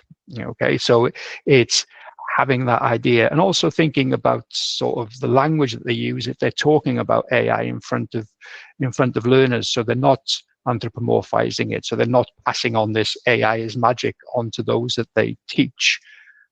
Looping back in on equity, it was sort of thinking what Ellie was saying about the numbers and the different starting points that schools have with their use of AI. I mean, if you're in a situation, you may be in a situation where some trainees are going into schools where AI is being used in a very robust, safe, structured way, where there's leadership, there's oversight and governance, and the trainee is using AI, understanding its potential, but also day-to-day understanding its limitations, and sort of having really good role models around them about how AI can be used effectively. Some might be in schools where it's not being used, and others might be in the schools where AI shouldn't be being used, but we know from sort of our own conversations that there are teachers who are not supposed to, the trust, the school might be saying, oh, we don't use AI, or we only use these tools, and they are using others, and sort of, so it's making sure that the trainees know actually that's not the way that it should be used. So making sure that their understanding of how AI should be used is based around a safe, consistent, and ethical use of AI. Thinking about how to adapt sort of current modules, I would be sort of advocating the not doing the, oh, now let's have a look at AI, more the where is there opportunity to thread AI into pedagogy, adaptive teaching, assessment, and all times promoting it as a tool that can support, a tool that can offer a solution in various avenues of education.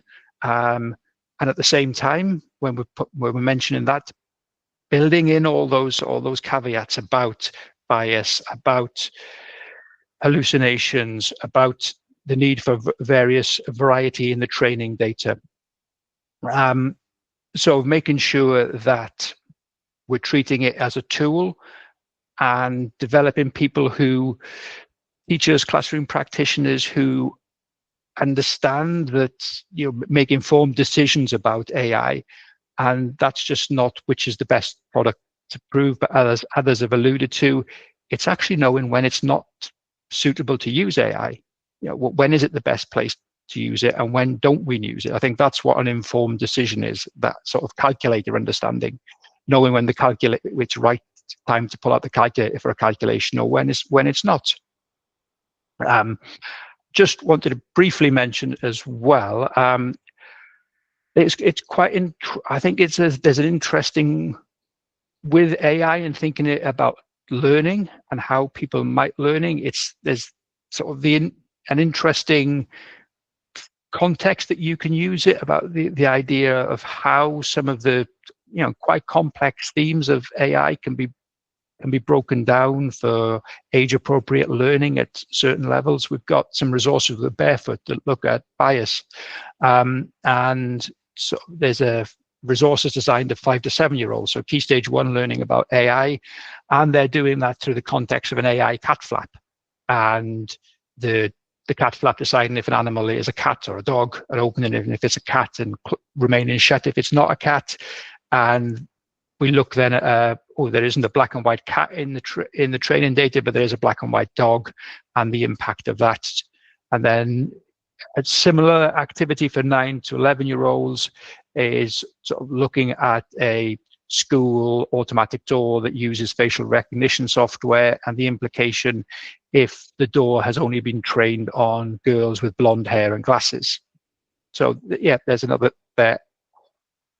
Rounding off, sort of, there's a QR code. So if you wanted to have a look at at school and register freely, as I said before, for sort of updates and access any of the resources that are on the CAS AI community page that is there. I think that brings me to 20 past, which was my time. So yes, I shall sort of start wrapping it up there, if that's okay. That's fabulous. Thank you so much, Ben. We have a whole wealth of resources there for people to check out. So you've got a lot of homework now, everybody. Yeah, so thank you so much for your time. One convenient place to share it all. Okay, can I say? Yes, there you go. Yeah, I've put that on the Padlet along with all the other slides. Just waiting for Pips to go up there as well. I know there were some problems with accessing the Padlet earlier because of the Cloudflare outage, so I've reposted the link there. Also, the link to our survey is on there as well, and a couple of polls, just because I like playing with the polls. But no, really, if you can have a go at those, that would be good. The next person we have is David. David, are you there? You are. Brilliant. David is what is now going towards, I'm going to say, an expert in assistive tech and AI. David is also one of the chapter authors for the AI Bias in Education book that comes out in December, along with Miles. Have you got a book coming out? Have I got a what, sorry? A book coming out? A book coming out, yeah. Just rustled it up overnight. David is a practitioner. In fact, he's taken time out of his teaching schedule to join us right now. So many thank you, David, for your time, and I'll pass over to you and hope that the sound works for us for this one. And as we all know, AT Assistive Tech is new in the ITT ECF this year. So there's now a requirement for your curricula to cover that. And so hopefully this will help fill some of that gap and get you thinking about it moving forwards. Okay, thanks, David. Hello, everybody. My name is David Curran. Thanks, Victoria, for planting a few seeds of doubt in my mind that sound might not be working. If we're looking at text to speech and speech to text, so fingers crossed, I might need somebody to sort of shout out in the background if it's not working. Thanks, Victoria. Are we ready to go? I've just noticed, actually, if I put my head here, it looks like I'm a bit of a rabbit with two. That's the lights. It's got nothing to do with my halo or glow or anything. But yeah, a bit of sort of white ear rabbit. Yeah, my name's David Curran. I've been teaching, 25 years, 20 years in an inner city school in Crawley. I'm trying to teach boys design technology. Obviously, we've got high levels of SEM. We've got high levels of EAL, for example, as well. I'm trying to sort of get students in year 10, year 11 to do coursework.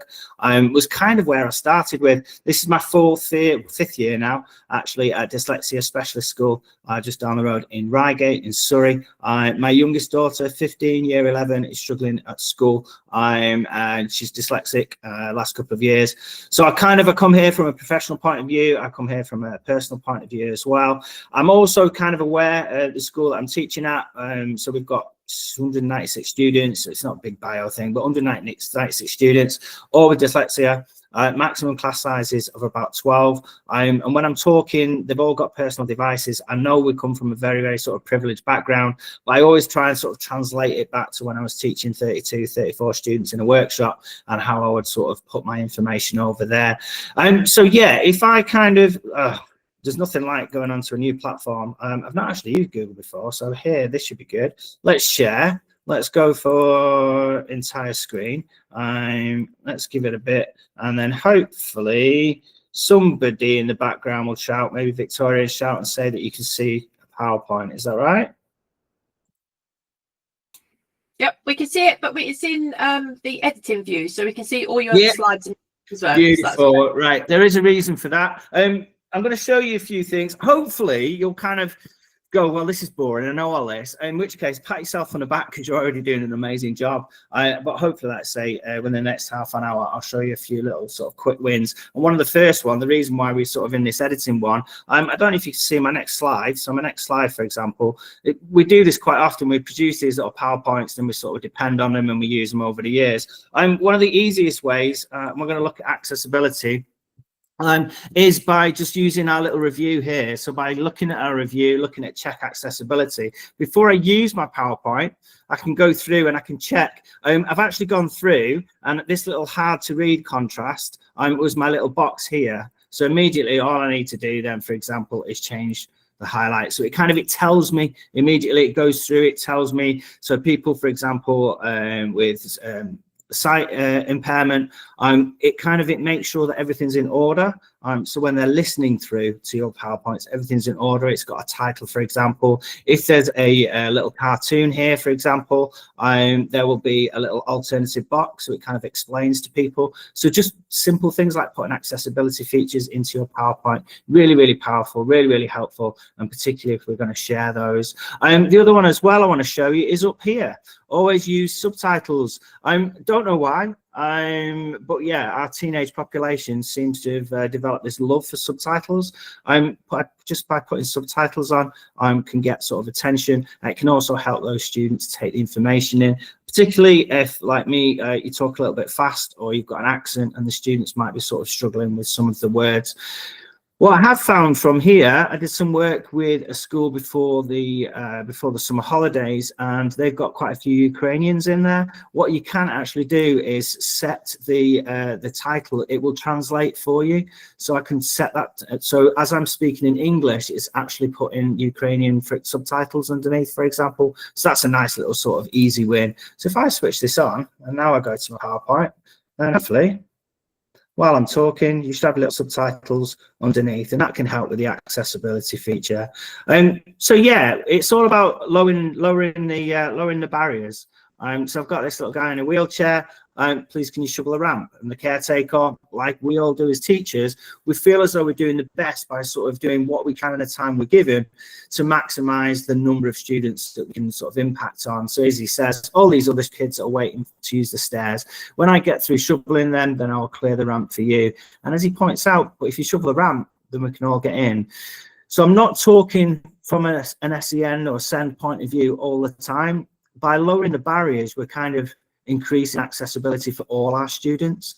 And yeah, the big thing at the bottom, assistive technology and AI, which you've been hearing some great stuff, and I've been teaching all day, so I'm looking forward to the recording, plus the human in the loop. All right, we never want to get rid of that human in the loop, equals amazing opportunities for all learners. What this session will cover, so we're going to look at some accessibility features, some text-to-speech, speech-to-text, talking about low cognitive load tools. We're going to talk a little bit, kind of just briefly over a little bit of AI, generative AI that you mentioned, and then some access. I'll kind of signpost you rather than spend time with that because you've kind of done a lot today. But like I say, I'll signpost you into some of that. Accessibility features. I'll make sure that this PowerPoint is available. We use Microsoft at school, so it's kind of my #1 go-to at the moment. So Windows and Microsoft, but what I'll do is I'll kind of demonstrate it and then I'll signpost you. So if you're an Apple school, if you're a Google school, okay, whatever I teach you here or whatever I show you here, I'll show you where the features are for your individual school. And one of the easiest ways, if we kind of dive out and then just click in the bottom, any Windows, so there should be accessibility features. Now, my daughter likes to laugh at me with my iPhone because I've got the text on massive so I can read it. The other option is put it on the other side of the room so I can read it, but I can't seem to read it up close. So within, if you've got iPads, I'm thinking, just click on settings, click on accessibility, and there'll be a whole heap of stuff in here for you, he says. So there's my accessibility, few quick wins. This is the keyboard. Mums and dads out there, when you go back to your laptop, yeah, and your kids or your daughter or your son has put the mouse massive, that's where they've found that. Okay, so nice little wins there. Back into accessibility. I can put my magnifier on. People with visual impairment or kind of optical stress, for example, might play around with the color features. A lot of our students seem to like this inverted at the moment. That seems to be quite popular and quite fashionable. But again, playing around with just the color settings on there might just take some of the intensity out of the color, which means that we're a little bit more sort of able to sort of distinguish between particularly colors, or when we've got sort of text boxes and various text boxes. What else is in there? Accessibility features, colors, text size might just be something as simple as if your student's struggling, you just increase the size of the text. on the actual screen for them. Loads and loads of stuff. So yeah, settings, accessibility. I've done it for Windows. There's the little link for your Apple, for your Android, and for Google. It's all there. It's just having a bit of a play around. When we're creating resources, British Dyslexia Association, it doesn't kind of say one font over another, but to reduce the amount of Times New Roman, for example, those little serifs.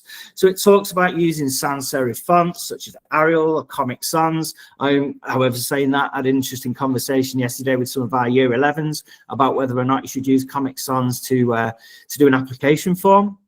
So again, have those. I think we came up with Verdana. They were happy with Verdana. Font size 12 to 14 or equivalent. Okay, otherwise things start to merge and we can't differentiate or distinguish between the letters, between the words. And again, Open Dyslexic is a particular kind of font. I put the little download on there if you want to use it. I'd say a whole heap of resources you can go back to in your own time. Been hearing a lot about AI.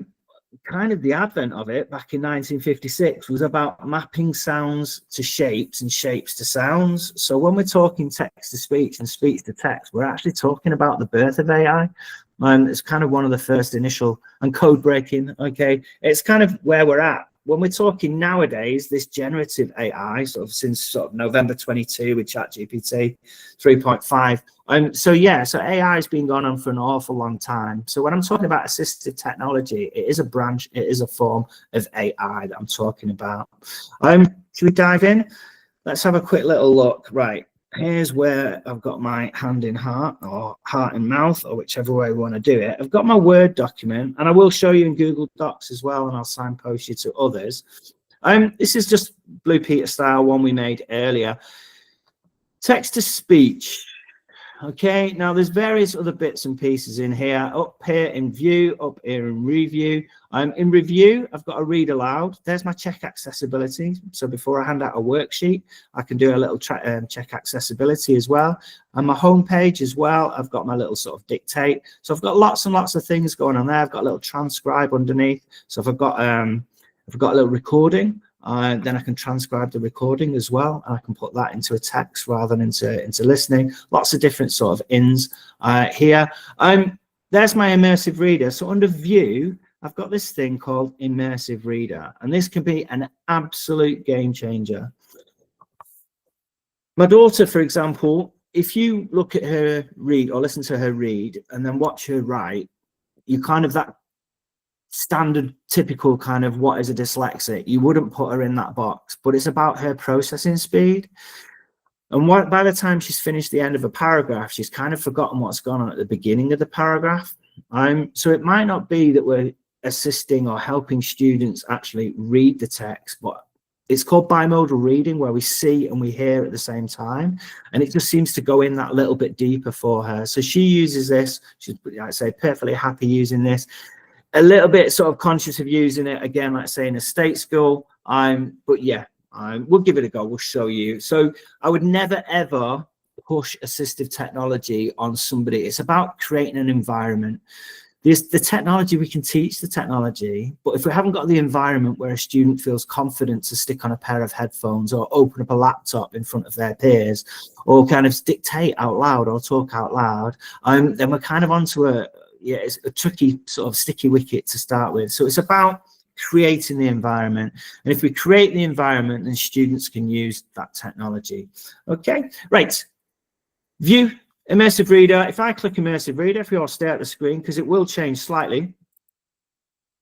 And what it's done is it's remembered my settings from previous. So up here, for example, I can go very narrow. I can go very wide. And again, some students like all the information in the middle, so there's no distraction around the edge. Some students like all that information. Page color, I've got it on cream. My daughter, for example, likes blue. Okay, or I can put it on the yellow. So again, that visual stress, it can take away some of that visual stress. When I was at school, you used to have a little card and you used to move it down your book. We can use that in here. And again, I can move up and down, I can click, or I can use my little cursor arrows. And again, I can change the kind of the size of that. If I go 3 lines, I can see a line below and a line above, and I can kind of stick with it. I'm just going to turn that off a second. Text spacing. Again, I can space the text out so that students can differentiate between the letters and the words a little bit clearer. Syllables. So if we're teaching syllables, again, that can break up the words and make it easier for some students to be able to differentiate between it. I'm just going to switch this off. This is kind of the key. If I click at the beginning, and I'm hoping, Victoria, you're about there, or somebody's about there. I'm going to press read aloud. You'll see, yeah, you'll see the little boxes, and I'm hoping at the same time you'll hear the words. And if you see the boxes moving, or little coloured boxes, and you don't hear the text, please, please, please shout out. All right, and we'll just have to think of a way around it. Speed, distance, and time. The concept of motion is described by using terms like velocity. Right, I'm hoping you could hear that in the background. Yes, I can. Everyone else? Yes, all the thumbs up. Woo! All righty, right. Okay, you get the proper me now. I've just been bricking it for the last 10 minutes. Thank you, Victoria. We'll sort something out. But yeah, there's your little, and again, you can pause it, you can play it. So if students want to go back and listen to a sentence, they can listen to a sentence. If they want to highlight a sentence, so they can highlight a sentence, for example, yeah, and then when they play it, and then it will just read out that little section. Unfortunately, because it's free, I like most things free, I've got male, female, I've got a reading speed, but that's kind of it with regards settings. But yeah, have a little bit of a play with that. I'm going to quick that off. Some students like this, particularly like say the color overlay. Some students don't like it because if I close it, it changes the look of the original, and that kind of little step is a bit of a kind of a mind blow for some people. So again, like I say, show students if they like it, if they love it, please let them use it. If not, don't worry, don't panic. Okay, there are other ways. For example, if I select my text now and I right click, I've got my read aloud here. Speed, distance, and time. The concept of motion is described. Yeah, and again, really, really helpful if they're doing comprehension, for example. They can split screen, so they've got their questions or their answer sheet, and then they've got this little text that they're looking at. They can pause it, they can rewind it. Yeah, they can kind of go to the other page and kind of answer it. Really, really helpful. And again, you kind of think, well, how long has it been there? It's kind of always been there. With the advent of the cloud, that pushed the processing onto the cloud rather than onto your device, and increased the power of this, but it's always been there. Bill Gates was dyslexic, so a lot of Microsoft products have got dyslexia or got accessibility features actually built in and embedded in there. Once you're kind of there, there's lots and lots of, and I'll come back to it in a minute. It's kind of in all Microsoft products, which is the reason why we use it. The flip of that, and like I say, I'll show you Google in a minute, is this thing called Dictate. And again, if you've not seen this, it's front and center on the homepage. And again, just a simple little click. With our students, we use headsets, and we use headsets with an inline switch. And on that inline switch will be a mute button. So what we'll do is, and you'll see it when I click it, there's like a second or two delay. So we can't use this on the internet, okay, because I've just mentioned it's cloud-based, but I'll show you some examples of kind of licensed software as well. So it's creating that environment, I said. It's about teaching them how to use that technology and creating an environment. So, for example, if a student is about to dictate, what I would say is this. Click the little mute button on the headset, okay, and when they're ready, then they kind of go for it. We're not shouting, we're not projecting, we can talk just confidently. Like I say, our classrooms, we'll have 12 students maximum in a class, but the classrooms are quite small. We're a bit sort of mini Hogwarts type. So our classrooms are sort of quite traditional, quite small classrooms, but I can get 12 students in quite a small classroom, all dictating at the same time. It is possible, and quite often students will produce a load of work and you don't actually hear them now. Quite often they'll cut. So they'll put their hands around their mouth so it kind of echoes and gets rid of some of these sounds from the outside. But it's a skill we've got to kind of learn, which is the reason why I'm kind of waffling. And again, fingers crossed, hoping that this works. Once I click, just watch the delay. And that little delay, if they've got the mute button on, they don't have to worry, they don't have to panic. Okay, by doing so, it just means that they can calm themselves down. It just means they can get themselves in the right frame of mind. What I would always say to them is, think of a sentence. Don't try and do it word for word. Think of a whole sentence. When you're ready, unmute, say the whole sentence, mute it. So they're muted while they're thinking, and then they're talking while they're unmuted. Let's give it a go. Testing, testing, 1, 2, 3, 4. Full stop, new line, smiley face. And this is where the students get really excited because all their thoughts and their ideas that they've had in their head for all of these years, all of a sudden they kind of come down, and then they get into a bit of a panic because they realize they're still talking, and then I kind of click. If they hit that, yeah, they just put their finger on that mute button, and then they can go back in their own time. They can listen to it again, select it, yeah, read aloud, they can go back, they can proofread, they can edit their work. Okay, once you know it's there, it's kind of everywhere. So if I come out of Word now, do I need that again? No, I think we can get rid of that. Right, let's go onto the internet. Let's have a bit of a play. So yeah, we use Microsoft Edge rather than Chrome, again, because the accessibility filters are built in there. Google's catching up. All right, Google is catching up, but this is a Bing page on here. Earth, Wikipedia. According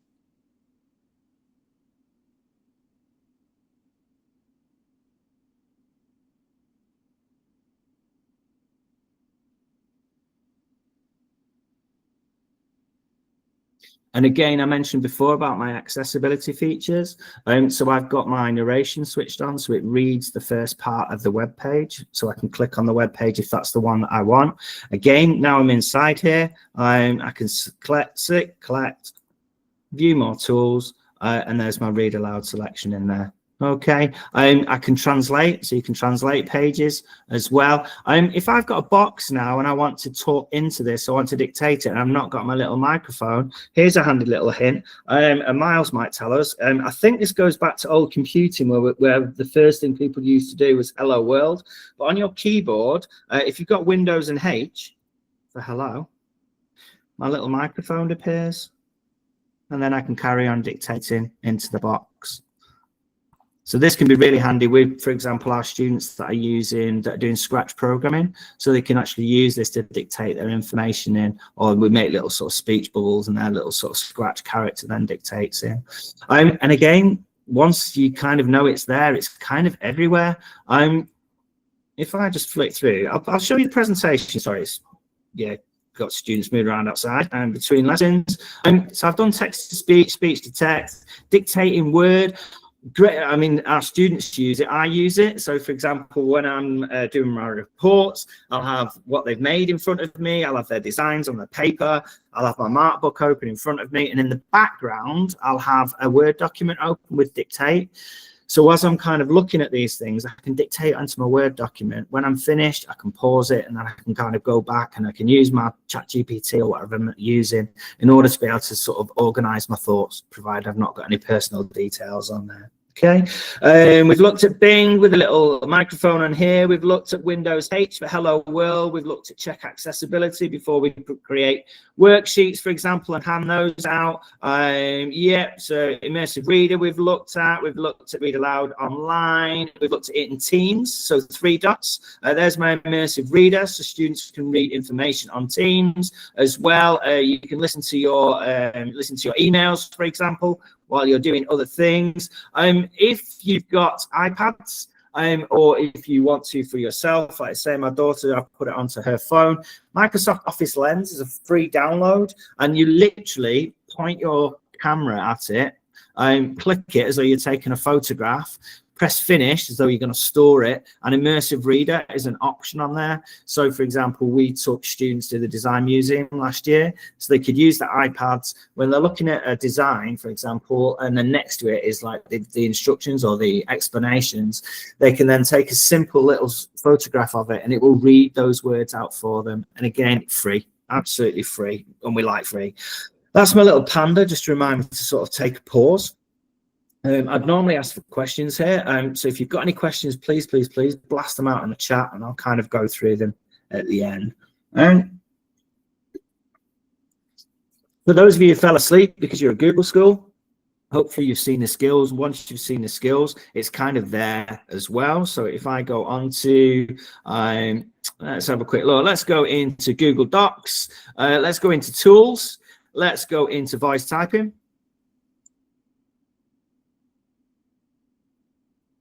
Testing, testing, 1, 2, 3, 4, full stop, new line, smiley face. And again, there is, and somebody here, oh, I think I've got some background noise. Somebody will tell me this, like I say, we're not a Google school. In accessibility, it says verbalize to screen reader in here. Now, I've not found a way of doing this automatically. So what I've done is I put a little extension download. So Paddy McGrath, if you're out there, this is Everway, this is Read and Write. Now, this is the free version. And again, I've got my little play, so I can kind of click at the beginning. Okay, and I've got my little settings in there. That leads us on to this one up here. So this one is licensed. This is Read and Write, and this is licensed. So this sits on the actual desktop itself. So it's not cloud-based. This is what we use in the exams. So if you're interested, if you want to drop me a line, like I say, I'll discuss that with others. So if, like I say, if you're, if you've got exam students, drop me a line. Yeah, drop me a line. Let's continue this conversation there. Quick little check on the time. So we've got a few more minutes. I mentioned about, what did we do? We talked about the history of AI. Let's just get rid of that. Oh yeah, this kind of sits over the top. So the students can use this over anything now. Rather than it sort of sitting embedded within Microsoft products. We talked about potential of GenAI, which you've been doing all day. We talked about safeguarding. There is a reason why I'm going towards this. You'll have heard about accuracy, hallucination, bias, and privacy. These, for example, are our school documents for e-safety and for AI. Make sure that we've done a DPIA, so your data protection impact assessment. We use ChatGPT with our year 9s and above with parental consent. And again, the reason why I'm talking about this, once the data is switched off as training data, we can talk about this with staff, we can talk about this with students, about the reason for using generative AI. And what we're kind of looking is, you'll have done this today. The reason why I mentioned it, and this isn't kind of a quick plug, our students write the same way as our teachers. So when they're creating prompts, they use this little prep. So the prompt, they give ChatGPT a role, they give explicit instructions, and then parameters. These parameters are really, really, really important. There is nothing wrong with prompting for accessibility. So when you're prompting, and I've done this little sort of axis up here, tell your LLM, all right, tell it who the audience is. Make sure your clarity of language, be really explicit in what you actually want. Give it some contextual support. Are we revising for GCSE? Are we supporting year 8 students that are XYZ? Be explicitly inclusive. Okay, Victoria's got me this, that was it, the 6 most important words about what assumptions have you made here. Kind of preempt that, okay, and be explicitly inclusive. Tell it, give it a reading age. So when I'm writing for resources for my 16-year-old GCSE students, I know the average reading age is 14. So I'll ask it for a reading age of 14. Make sure we structure it. So if I'm going to give a prompt that students are going to use to research careers, for example, or research with design technology, I will say, please use, I will upload training data from the British Dyslexia Association. I will upload training data from the National Autistic Society. And I will say, make it sympathetic for our learners, for our dyslexic, or make it sympathetic for our ND learners. Safeguard tone and dignity. Our students don't want to be using chatbots or using large language models, using prompts that we've given them that just keeps giving them, correcting their mistakes. We don't want to see red pen. So you could put a little line in the parameters. When a student types the word incorrectly, the spelling incorrectly, please reply with the correct spelling of the word. Do not highlight the fact that the student has made a mistake. Write that in your prompt, okay? I've done a little playbook, and again, I'll give this to Victoria, and it goes more in depth about this. So we're building bias in we're creating what's known as positive bias. It's not clever science, all right? It's just common sense written in. And this relating back to the teacher standards. So standard 2, clear instructions support progress. And that's all students. Yeah, that's all students. Step-by-step scaffolds strengthen lesson structure. So by creating resources that students can access, that just helps with that. Text-to-speech, speech-to-text, adaptive learning, okay, and adapt teaching for all learners. I'm just kind of thinking back when I used to do this with 32 students. We used to book out the computer room. And I used to do it generally because it was boys, sort of 15, 16-year-old boys. Get them to write. No, they're not going to do it, but get them to do a model, photograph it, put it on a PowerPoint, and then get them to dictate over the top of it. They'll do that. Now, that wasn't a dyslexic, that wasn't kind of an SEN access point there. That was just me getting students to do what they're most comfortable with. Reduce the workload or reduce overload supports positive behavior. If students aren't having to decode the words, then all they're actually doing is taking the information on board that's necessary. And accessibility is professional practice. All right, we're all professionals out here. Let's make sure that we just make sure our information is accessible to all. I do have this little guy here. This is positive bias. If you're interested, it's a little GPT. You kind of fill it in with the information that you want for your resources, and it will create an ND prompt for you that you put into your chosen LLM, and then it will create resources around it. And again, it's not about creating resources just for your dyslexic students within your class of 32. If you can make resources that 32 students can access, that's got to be better. Yeah, then we don't have to come up with individual resources.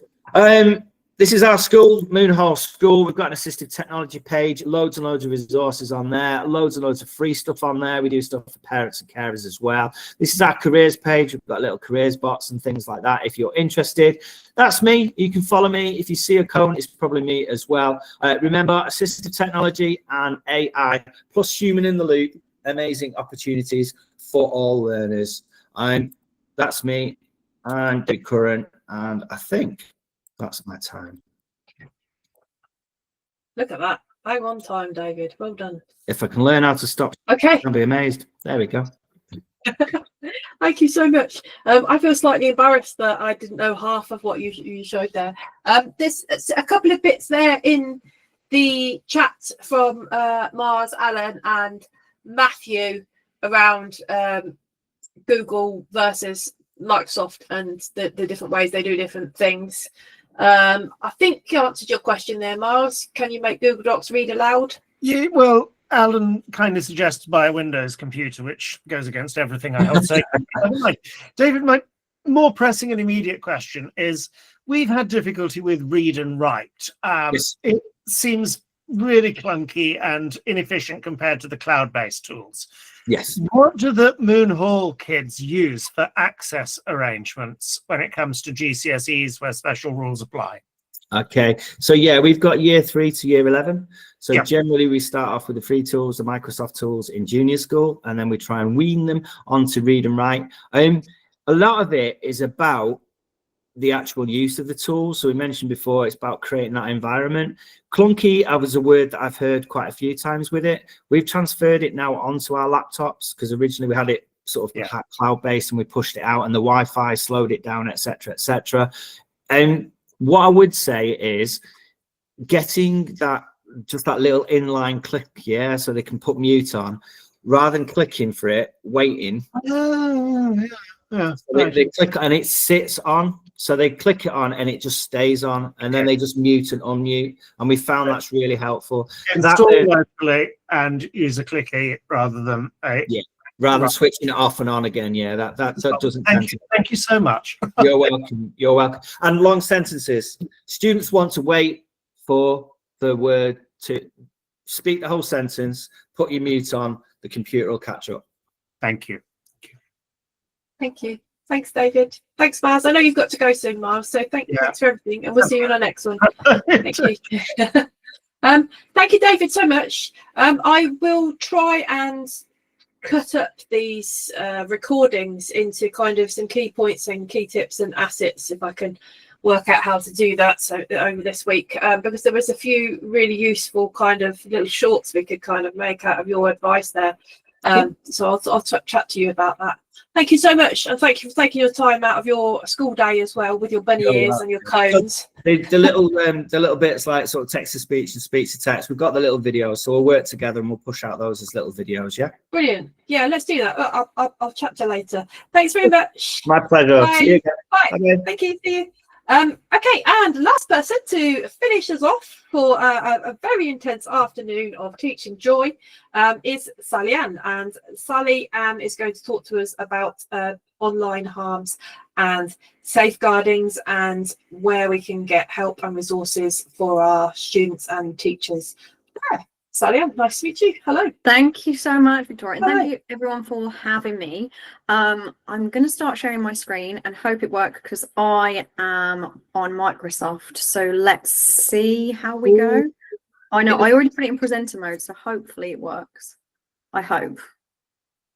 Looks okay so far, yeah. Yes. Okay, perfect. Yes. It wasn't working earlier, so here we go. Okay. So let's see if it'll change slides. It does. It's perfect. Fabulous. So just to introduce myself, I'm Sally Ann. I was a teacher for 7 years in a secondary, then a sixth form, then a secondary and a sixth form, and was also designated safeguarding lead and assistant head teacher as well. So this kind of work that I'm in now is based upon kind of this importance of reducing harm and harm reduction specifically for online concerns. So the work I am focused on is on intersectionality and AI and chatbots and looking at how these can impact your practice, especially as educators. So we are known as the Social Switch Project. All my information I'll put in the Q&A at the end. So if you do want to reach out and ask anything, please feel free. So I kind of have taken a different angle to everyone else because I'm coming definitely from the safeguarding side and about what AI looks like in education. I use AI in my practice, especially for workload, and it does work in terms of managing workload. However, I want to spin it and think about what young people are using AI for in their learning, but also in their lives. Now, this fits into your role as professionals when you're thinking about safeguarding and kind of PSHE as well as the pastoral curriculum, because when we're thinking about what that means, we are really solid at safeguarding the kind of reality of young people in our schools and in our settings. However, to safeguard the digital space is challenging, and it is continuing to be an ongoing challenge. I know we have the Online Safety Act, which I'll go in later, but I think it's really important that we consider what that looks like, and then I'll give you some recommendations as well.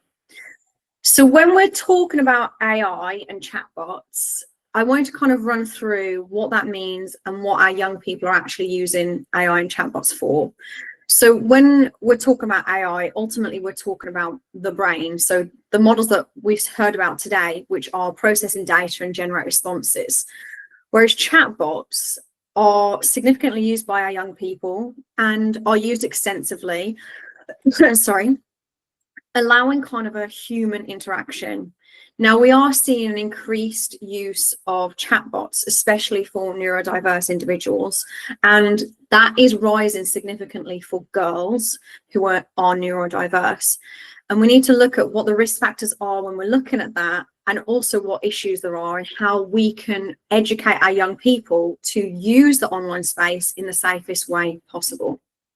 So chatbots aren't necessarily new, but they are new in the sense of how they're now driven by AI. That basically means that chatbots are changing every single day, and they aren't just simple bots, rather they are acting almost in a human way in terms of their reactions. Now, I know this was mentioned earlier when we were talking about LLMs, and ultimately the more you engage with a chatbot, the more human it becomes and the more it reacts to you. So there's lots of chatbots that young people are using as, for example, therapy, as, for example, companionship, and even into the development towards a romantic relationship. So this is where we need to understand the use of that and where that's coming from, but also how we can safeguard those young people in terms of how they use those chatbots, because it is growing and we need to explore what that means. Because when we talk to young people about harm and online harm, ultimately their understanding of harm is maybe different to ours as professionals, especially when you're, for example, in the teaching space. Because when we're talking about online harm, that is any negative impact or damage caused to individuals because of activities, behaviours or content on the internet or digital platforms. Now, this can manifest in a variety of different ways. Now, when we're looking at safeguarding, you will hear terms, obviously, that kind of run through everything that you do in terms of safeguarding. So, for example, neglect and abuse.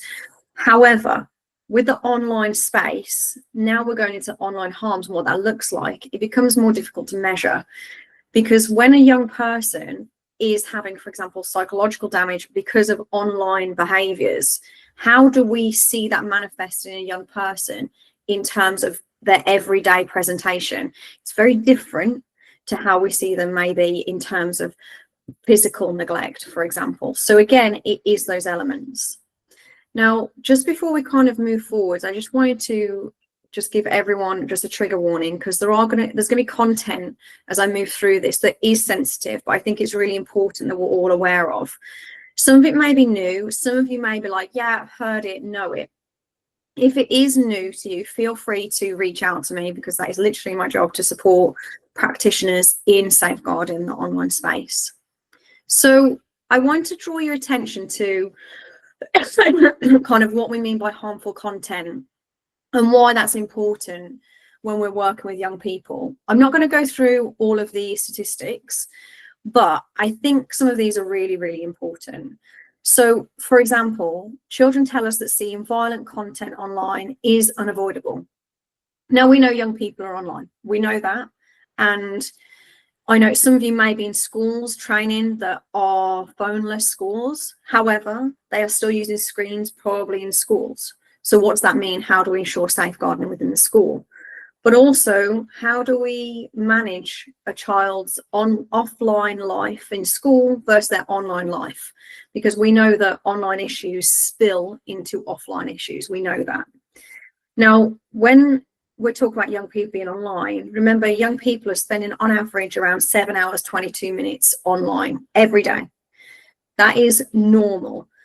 When we do our training in schools, and we ask young people to, you know, if your average screen time is 12 hours, stay standing, a lot of them do. It is something they are utilising every day. So we as practitioners need to all the while be thinking, actually, what can we be doing to ensure that we're aware of those trends, aware of those risks, and aware of what they are doing online? Because as a DSL previously, one of the biggest things I used to have was how something online that happened on Snapchat would leak into the school environment. So it's looking for those red flags as well. Now, in terms of kind of taking this a little bit further with linking to AI, when we're looking at AI, young people are using it, and they're using it regularly.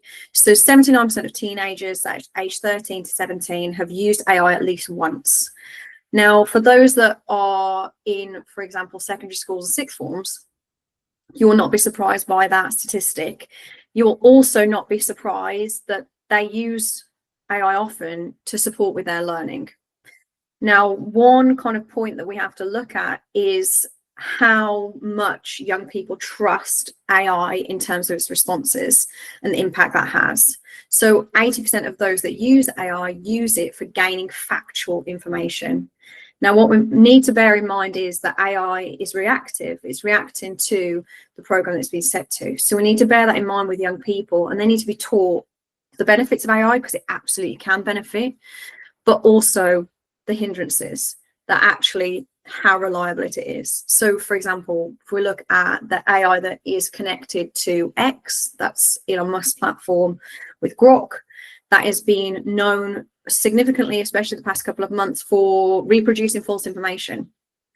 And that in itself is something that we need to ensure that young people are aware of, looking at, okay, where is my reliable information coming from? And what does that impact in terms of my learning? Now, a lot of our research is coming from work we've been doing with Internet Matters and Ofcom. But when we're thinking about kind of what that looks like looking ahead, young people, when they're talking about the impact of AI on themselves, this is from a report from Internet Matters. Basically, they are saying that no, they don't think AI has necessarily impacted skills, but they do think it makes it too easy for them to find the answers without doing the work themselves. Now, when I was in sixth form and teaching A-level, I used to teach A-level sociology and A-level politics. One specific lesson was that I was doing about politics, and it was about elections. And I was asking them to kind of think about what would lead someone to be successful in an election compared to from 1980 to today. And they straight away went to ChatGPT, and I was like, hold on, you know this though. But it is that kind of wariness and worry of, I don't know the answer, so I want to be sure. So we need to balance our practice with the use of AI in terms of that, because we know that AI can be for good, but also we need to be really mindful of its impact in terms of problem solving and critical thinking. And that is one factor. And young people are seeing it. 26% said it makes it too easy for me to find the answers without doing the work myself. So they are aware, but it's our job as practitioners to ensure that we are challenging appropriately, and we're always professionally curious in everything that we do, to make sure that we question young people as to what they're using AI for. Do they need it? What's the purpose? Why do they need it in that setting? And what's the reasoning behind that? So when we're thinking about AI and young people and what they love to use, they are big fans of Snapchat AI. They use it a lot. And basically it uses its own knowledge and data. And ultimately, this chatbot kind of is argued to almost replace an advisory and kind of friendship connection. However, it's really important to remind young people that when we're talking about Snapchat's AI, so it's called My AI, it isn't a real life person. And actually, when you're interacting with that, it isn't a trusted adult. So it's just being aware of kind of those issues when we're thinking about AI in itself. So in terms of kind of I won't go through this today because I realize we haven't really got time. But when we're talking about AI and chatbots, it is ultimately thinking about whether young people themselves know who they are talking to. They're sharing information, very private information, with often a platform that they aren't paying for. So we know that's then open. And we need to remind young people that if they are, for example, using AI, maybe it's a chatbot, as kind of a therapist or a support system, why is that? What's the reason? So for example, from our research, we're seeing that actually neurodiverse individuals, the reason they're seeking that out is because they feel actually they don't have anyone else they can turn to, or don't feel seen, heard, or belonging in their settings. They need that exploration, that time. Now, I know that time is precious as a practitioner, as a teacher, as a DSL, as anyone working in education, but carving out just 5 minutes to explore and have that professional curiosity with a young person about what is going on, it can make the difference in terms of exploring what they're doing online.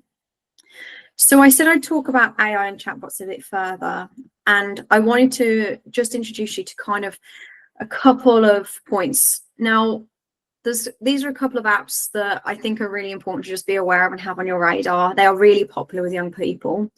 The biggest one is Replica. I don't know if any of you heard of it. I can't see any questions, so I'm not sure. Yes, a couple of people have. Thank you. Replica is ultimately where you can create your own kind of avatar, your own person online. And this is literally their tagline. It says the AI companion who cares. Now, a young person can create whoever they want. Now, the purpose of this chatbot was created from someone who had lost a loved one and wanted to like almost immortalize them into an avatar as an AI, as a chatbot. And the purpose of Replica is that you can create who you wanted to create and put in the information you want that person to be. Now, if anyone saw Laura Koonsberg's show, I think it was not this Sunday, the Sunday before, she did an interview with the mother of a son who had got involved in a romantic relationship with Replica and created his own avatar, and it's based on the Game of Thrones character Daenerys Targaryen. And he had formed this romantic relationship with her online, and his mother started to know small differences. And this is a segment from his conversation with her, and he genuinely believed he was talking to someone who was in a relationship with. Now, this unfortunately did lead to him taking his own life. He unalived himself, unfortunately, because he really believed that Daenerys Targaryen was giving him that advice to join her in his world. Now, this is where we get into really difficult territory in terms of safeguarding, because we must be aware of these issues. We have to be as professionals. However, young people are using these platforms. So we need to ensure that we are teaching young people what is real and what is not. It is our duty to do that consistently, and that can be through the pastoral curriculum, can be through PSHE, but we must ensure that we're aware of what is happening and what young people are engaging with and how much they are engaging with it and what the red flags are. Now, when we're thinking about kind of online harmful behaviours, we really, really want to look at seeing how that young person interacts with friendship groups. Are they becoming more and more withdrawn? Are they, for example, not sharing anything about what they're doing online at all, and they're not talking about what they do online? Are they, as soon as the school bell goes, get their phone out immediately? A lot of students do, we know that. However, it's how they interact with that phone. What are they doing with it? And if you have that conversation about exploring it together, do they feel shame? Now, we do a lot of work from the shame-informed approach about how that level of shame can then feed into it further and further, where it pushes someone to simply engaging with AI and chatbots even more. Now, there's a great piece of research from the NSPCC called Me, Myself and AI. I would highly recommend just having a read of it, or put it through ChatGPT to give you the highlights. But basically, so it's from it's called Me, Myself and AI.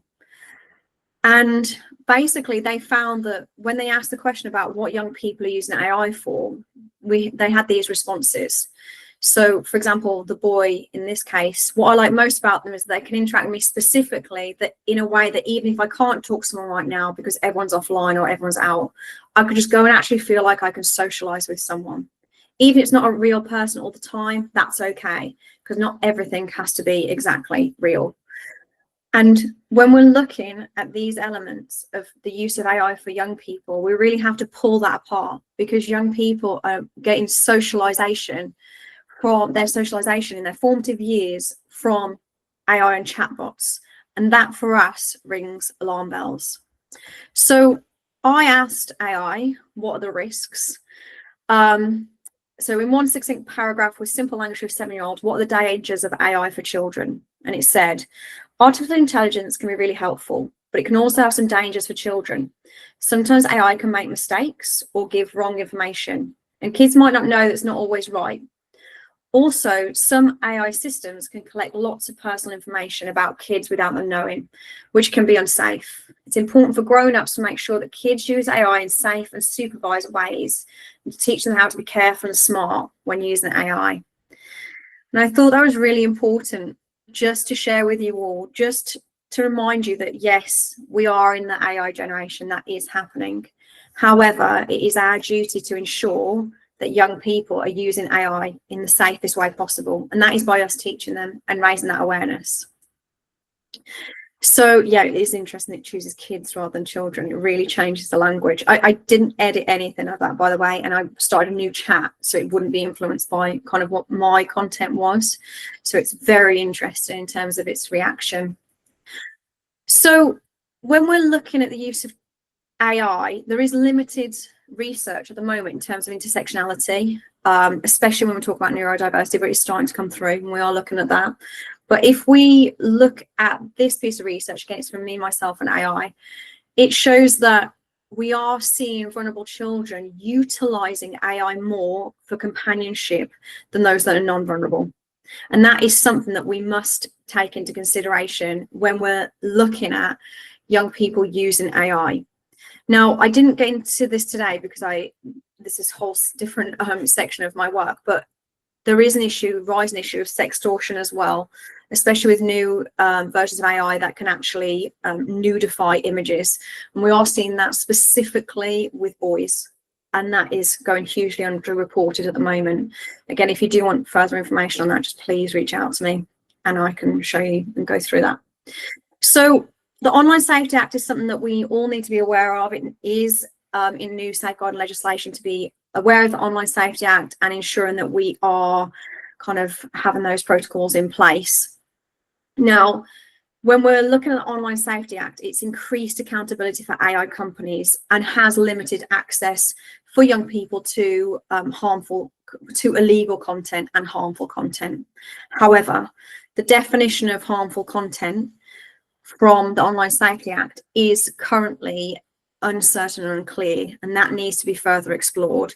So the Online Safety Act is doing amazing work. However, that is only the regulation. It isn't the practice. It's not the education behind it. And we know that young people need to be educated how to use systems such as AI and chatbots. And at the moment, the Online Safety Act is struggling to get to grips with chatbots and the regulation of them. And at the moment, there are significant issues with that. So again, we need to be educating our young people on that, especially chatbots that, for example, are encouraging young people to unalive themselves or harm themselves, which we know exist, but they are not being taken down quick enough. And that, again, needs to be explored. So I want to kind of go through how this links to you, because you might be sat there thinking this is a whole lot of safeguarding stuff, but just to remind you, safeguard is everyone's responsibility. And being on top of what trends and patterns are happening for young people online is also our responsibility. And part of that is understanding what it means for pastoral curriculum in your setting and what you can bring to that. Majority of you will be form tutors, and what is your role in terms of that and how that works and your awareness of these issues. But also in terms of your professional development. When I became, at the time it was still an NQT 7 years ago, I was very interested in kind of this element of safeguarding, especially in terms of intersectionality. And it led me down different paths in terms of exploring my role within schools, but also understanding that actually everything that we do has a huge impact within a school. So we need to be aware of that and making sure that we're on top of what is happening, especially in terms of legislation and obviously KICSI as well. So just to remind you, we obviously, everyone knows this already, but please make sure that you never ever promise confidentiality, but you do be professionally curious in your role. And there are a couple of tools that I would highly recommend in terms of just being aware of in terms of image sharing. That's Report Remove from NSBCC and Take It Down. Both excellent tools in terms of kind of understanding the importance of images online, but I would also recommend putting posters up around your school about the importance of that as well, and we can help you with that. And some do's and don'ts just to support you. We know that young people are online. We know that they use it a lot. Don't be judgmental, because we know that they are on screens a lot longer than they were before. And also actively listen and make it part of kind of your process to actually talk to your SLT about how we can develop online harm teaching and education within your setting. What does that look like? But also, don't be fearful to ask for further support. It is changing. It's a changing picture every day. I just found out some more information again about Online Safety Act this morning. So please never be afraid to ask questions. Ask your DSLs, but also ask professionals. That's literally what we're here for. So how to manage this in your setting? Make sure you kind of look at that PSHE development of pastoral curriculum. What's that look like? But also your own training. Just keep on top of it as much as you can. There are so many free training sources, webinars, etc. And in terms of that, I just wanted to go through what we do in terms of our project just very quickly. So if you do want more information about online harms training, it's free, it's online, it's led by my colleague Rhoda. She does 2, 4 and 6 hour sessions. please just email me if you want further information.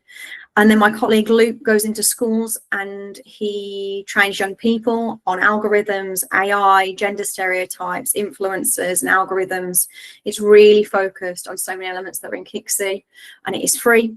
And then I do the specialist training, which is regarding safeguarding, and anyone is welcome to sign up to that, with a focus on shame-informed and trauma-informed approaches, and also to build confidence as well.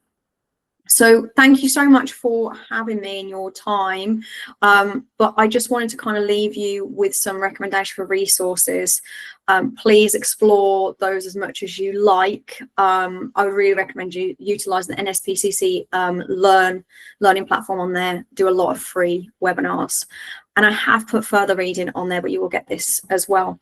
And those are the email addresses of people that you need. If you want, please feel free to contact us. Even if it's just to ask a question about this very training, please feel free. I'm nervous I missed some questions because my function wasn't working. Did I? Is there any questions? I think we've answered them within. Perfect. Has anybody else got any questions? Oh yes, the question about X, Alan. Yeah. Said, schools are still posting schools on X still regularly. Yeah. I think it's a real issue that they're still posting on X, to be honest, especially with the platform as it currently is. But my old school that I worked at is still using it.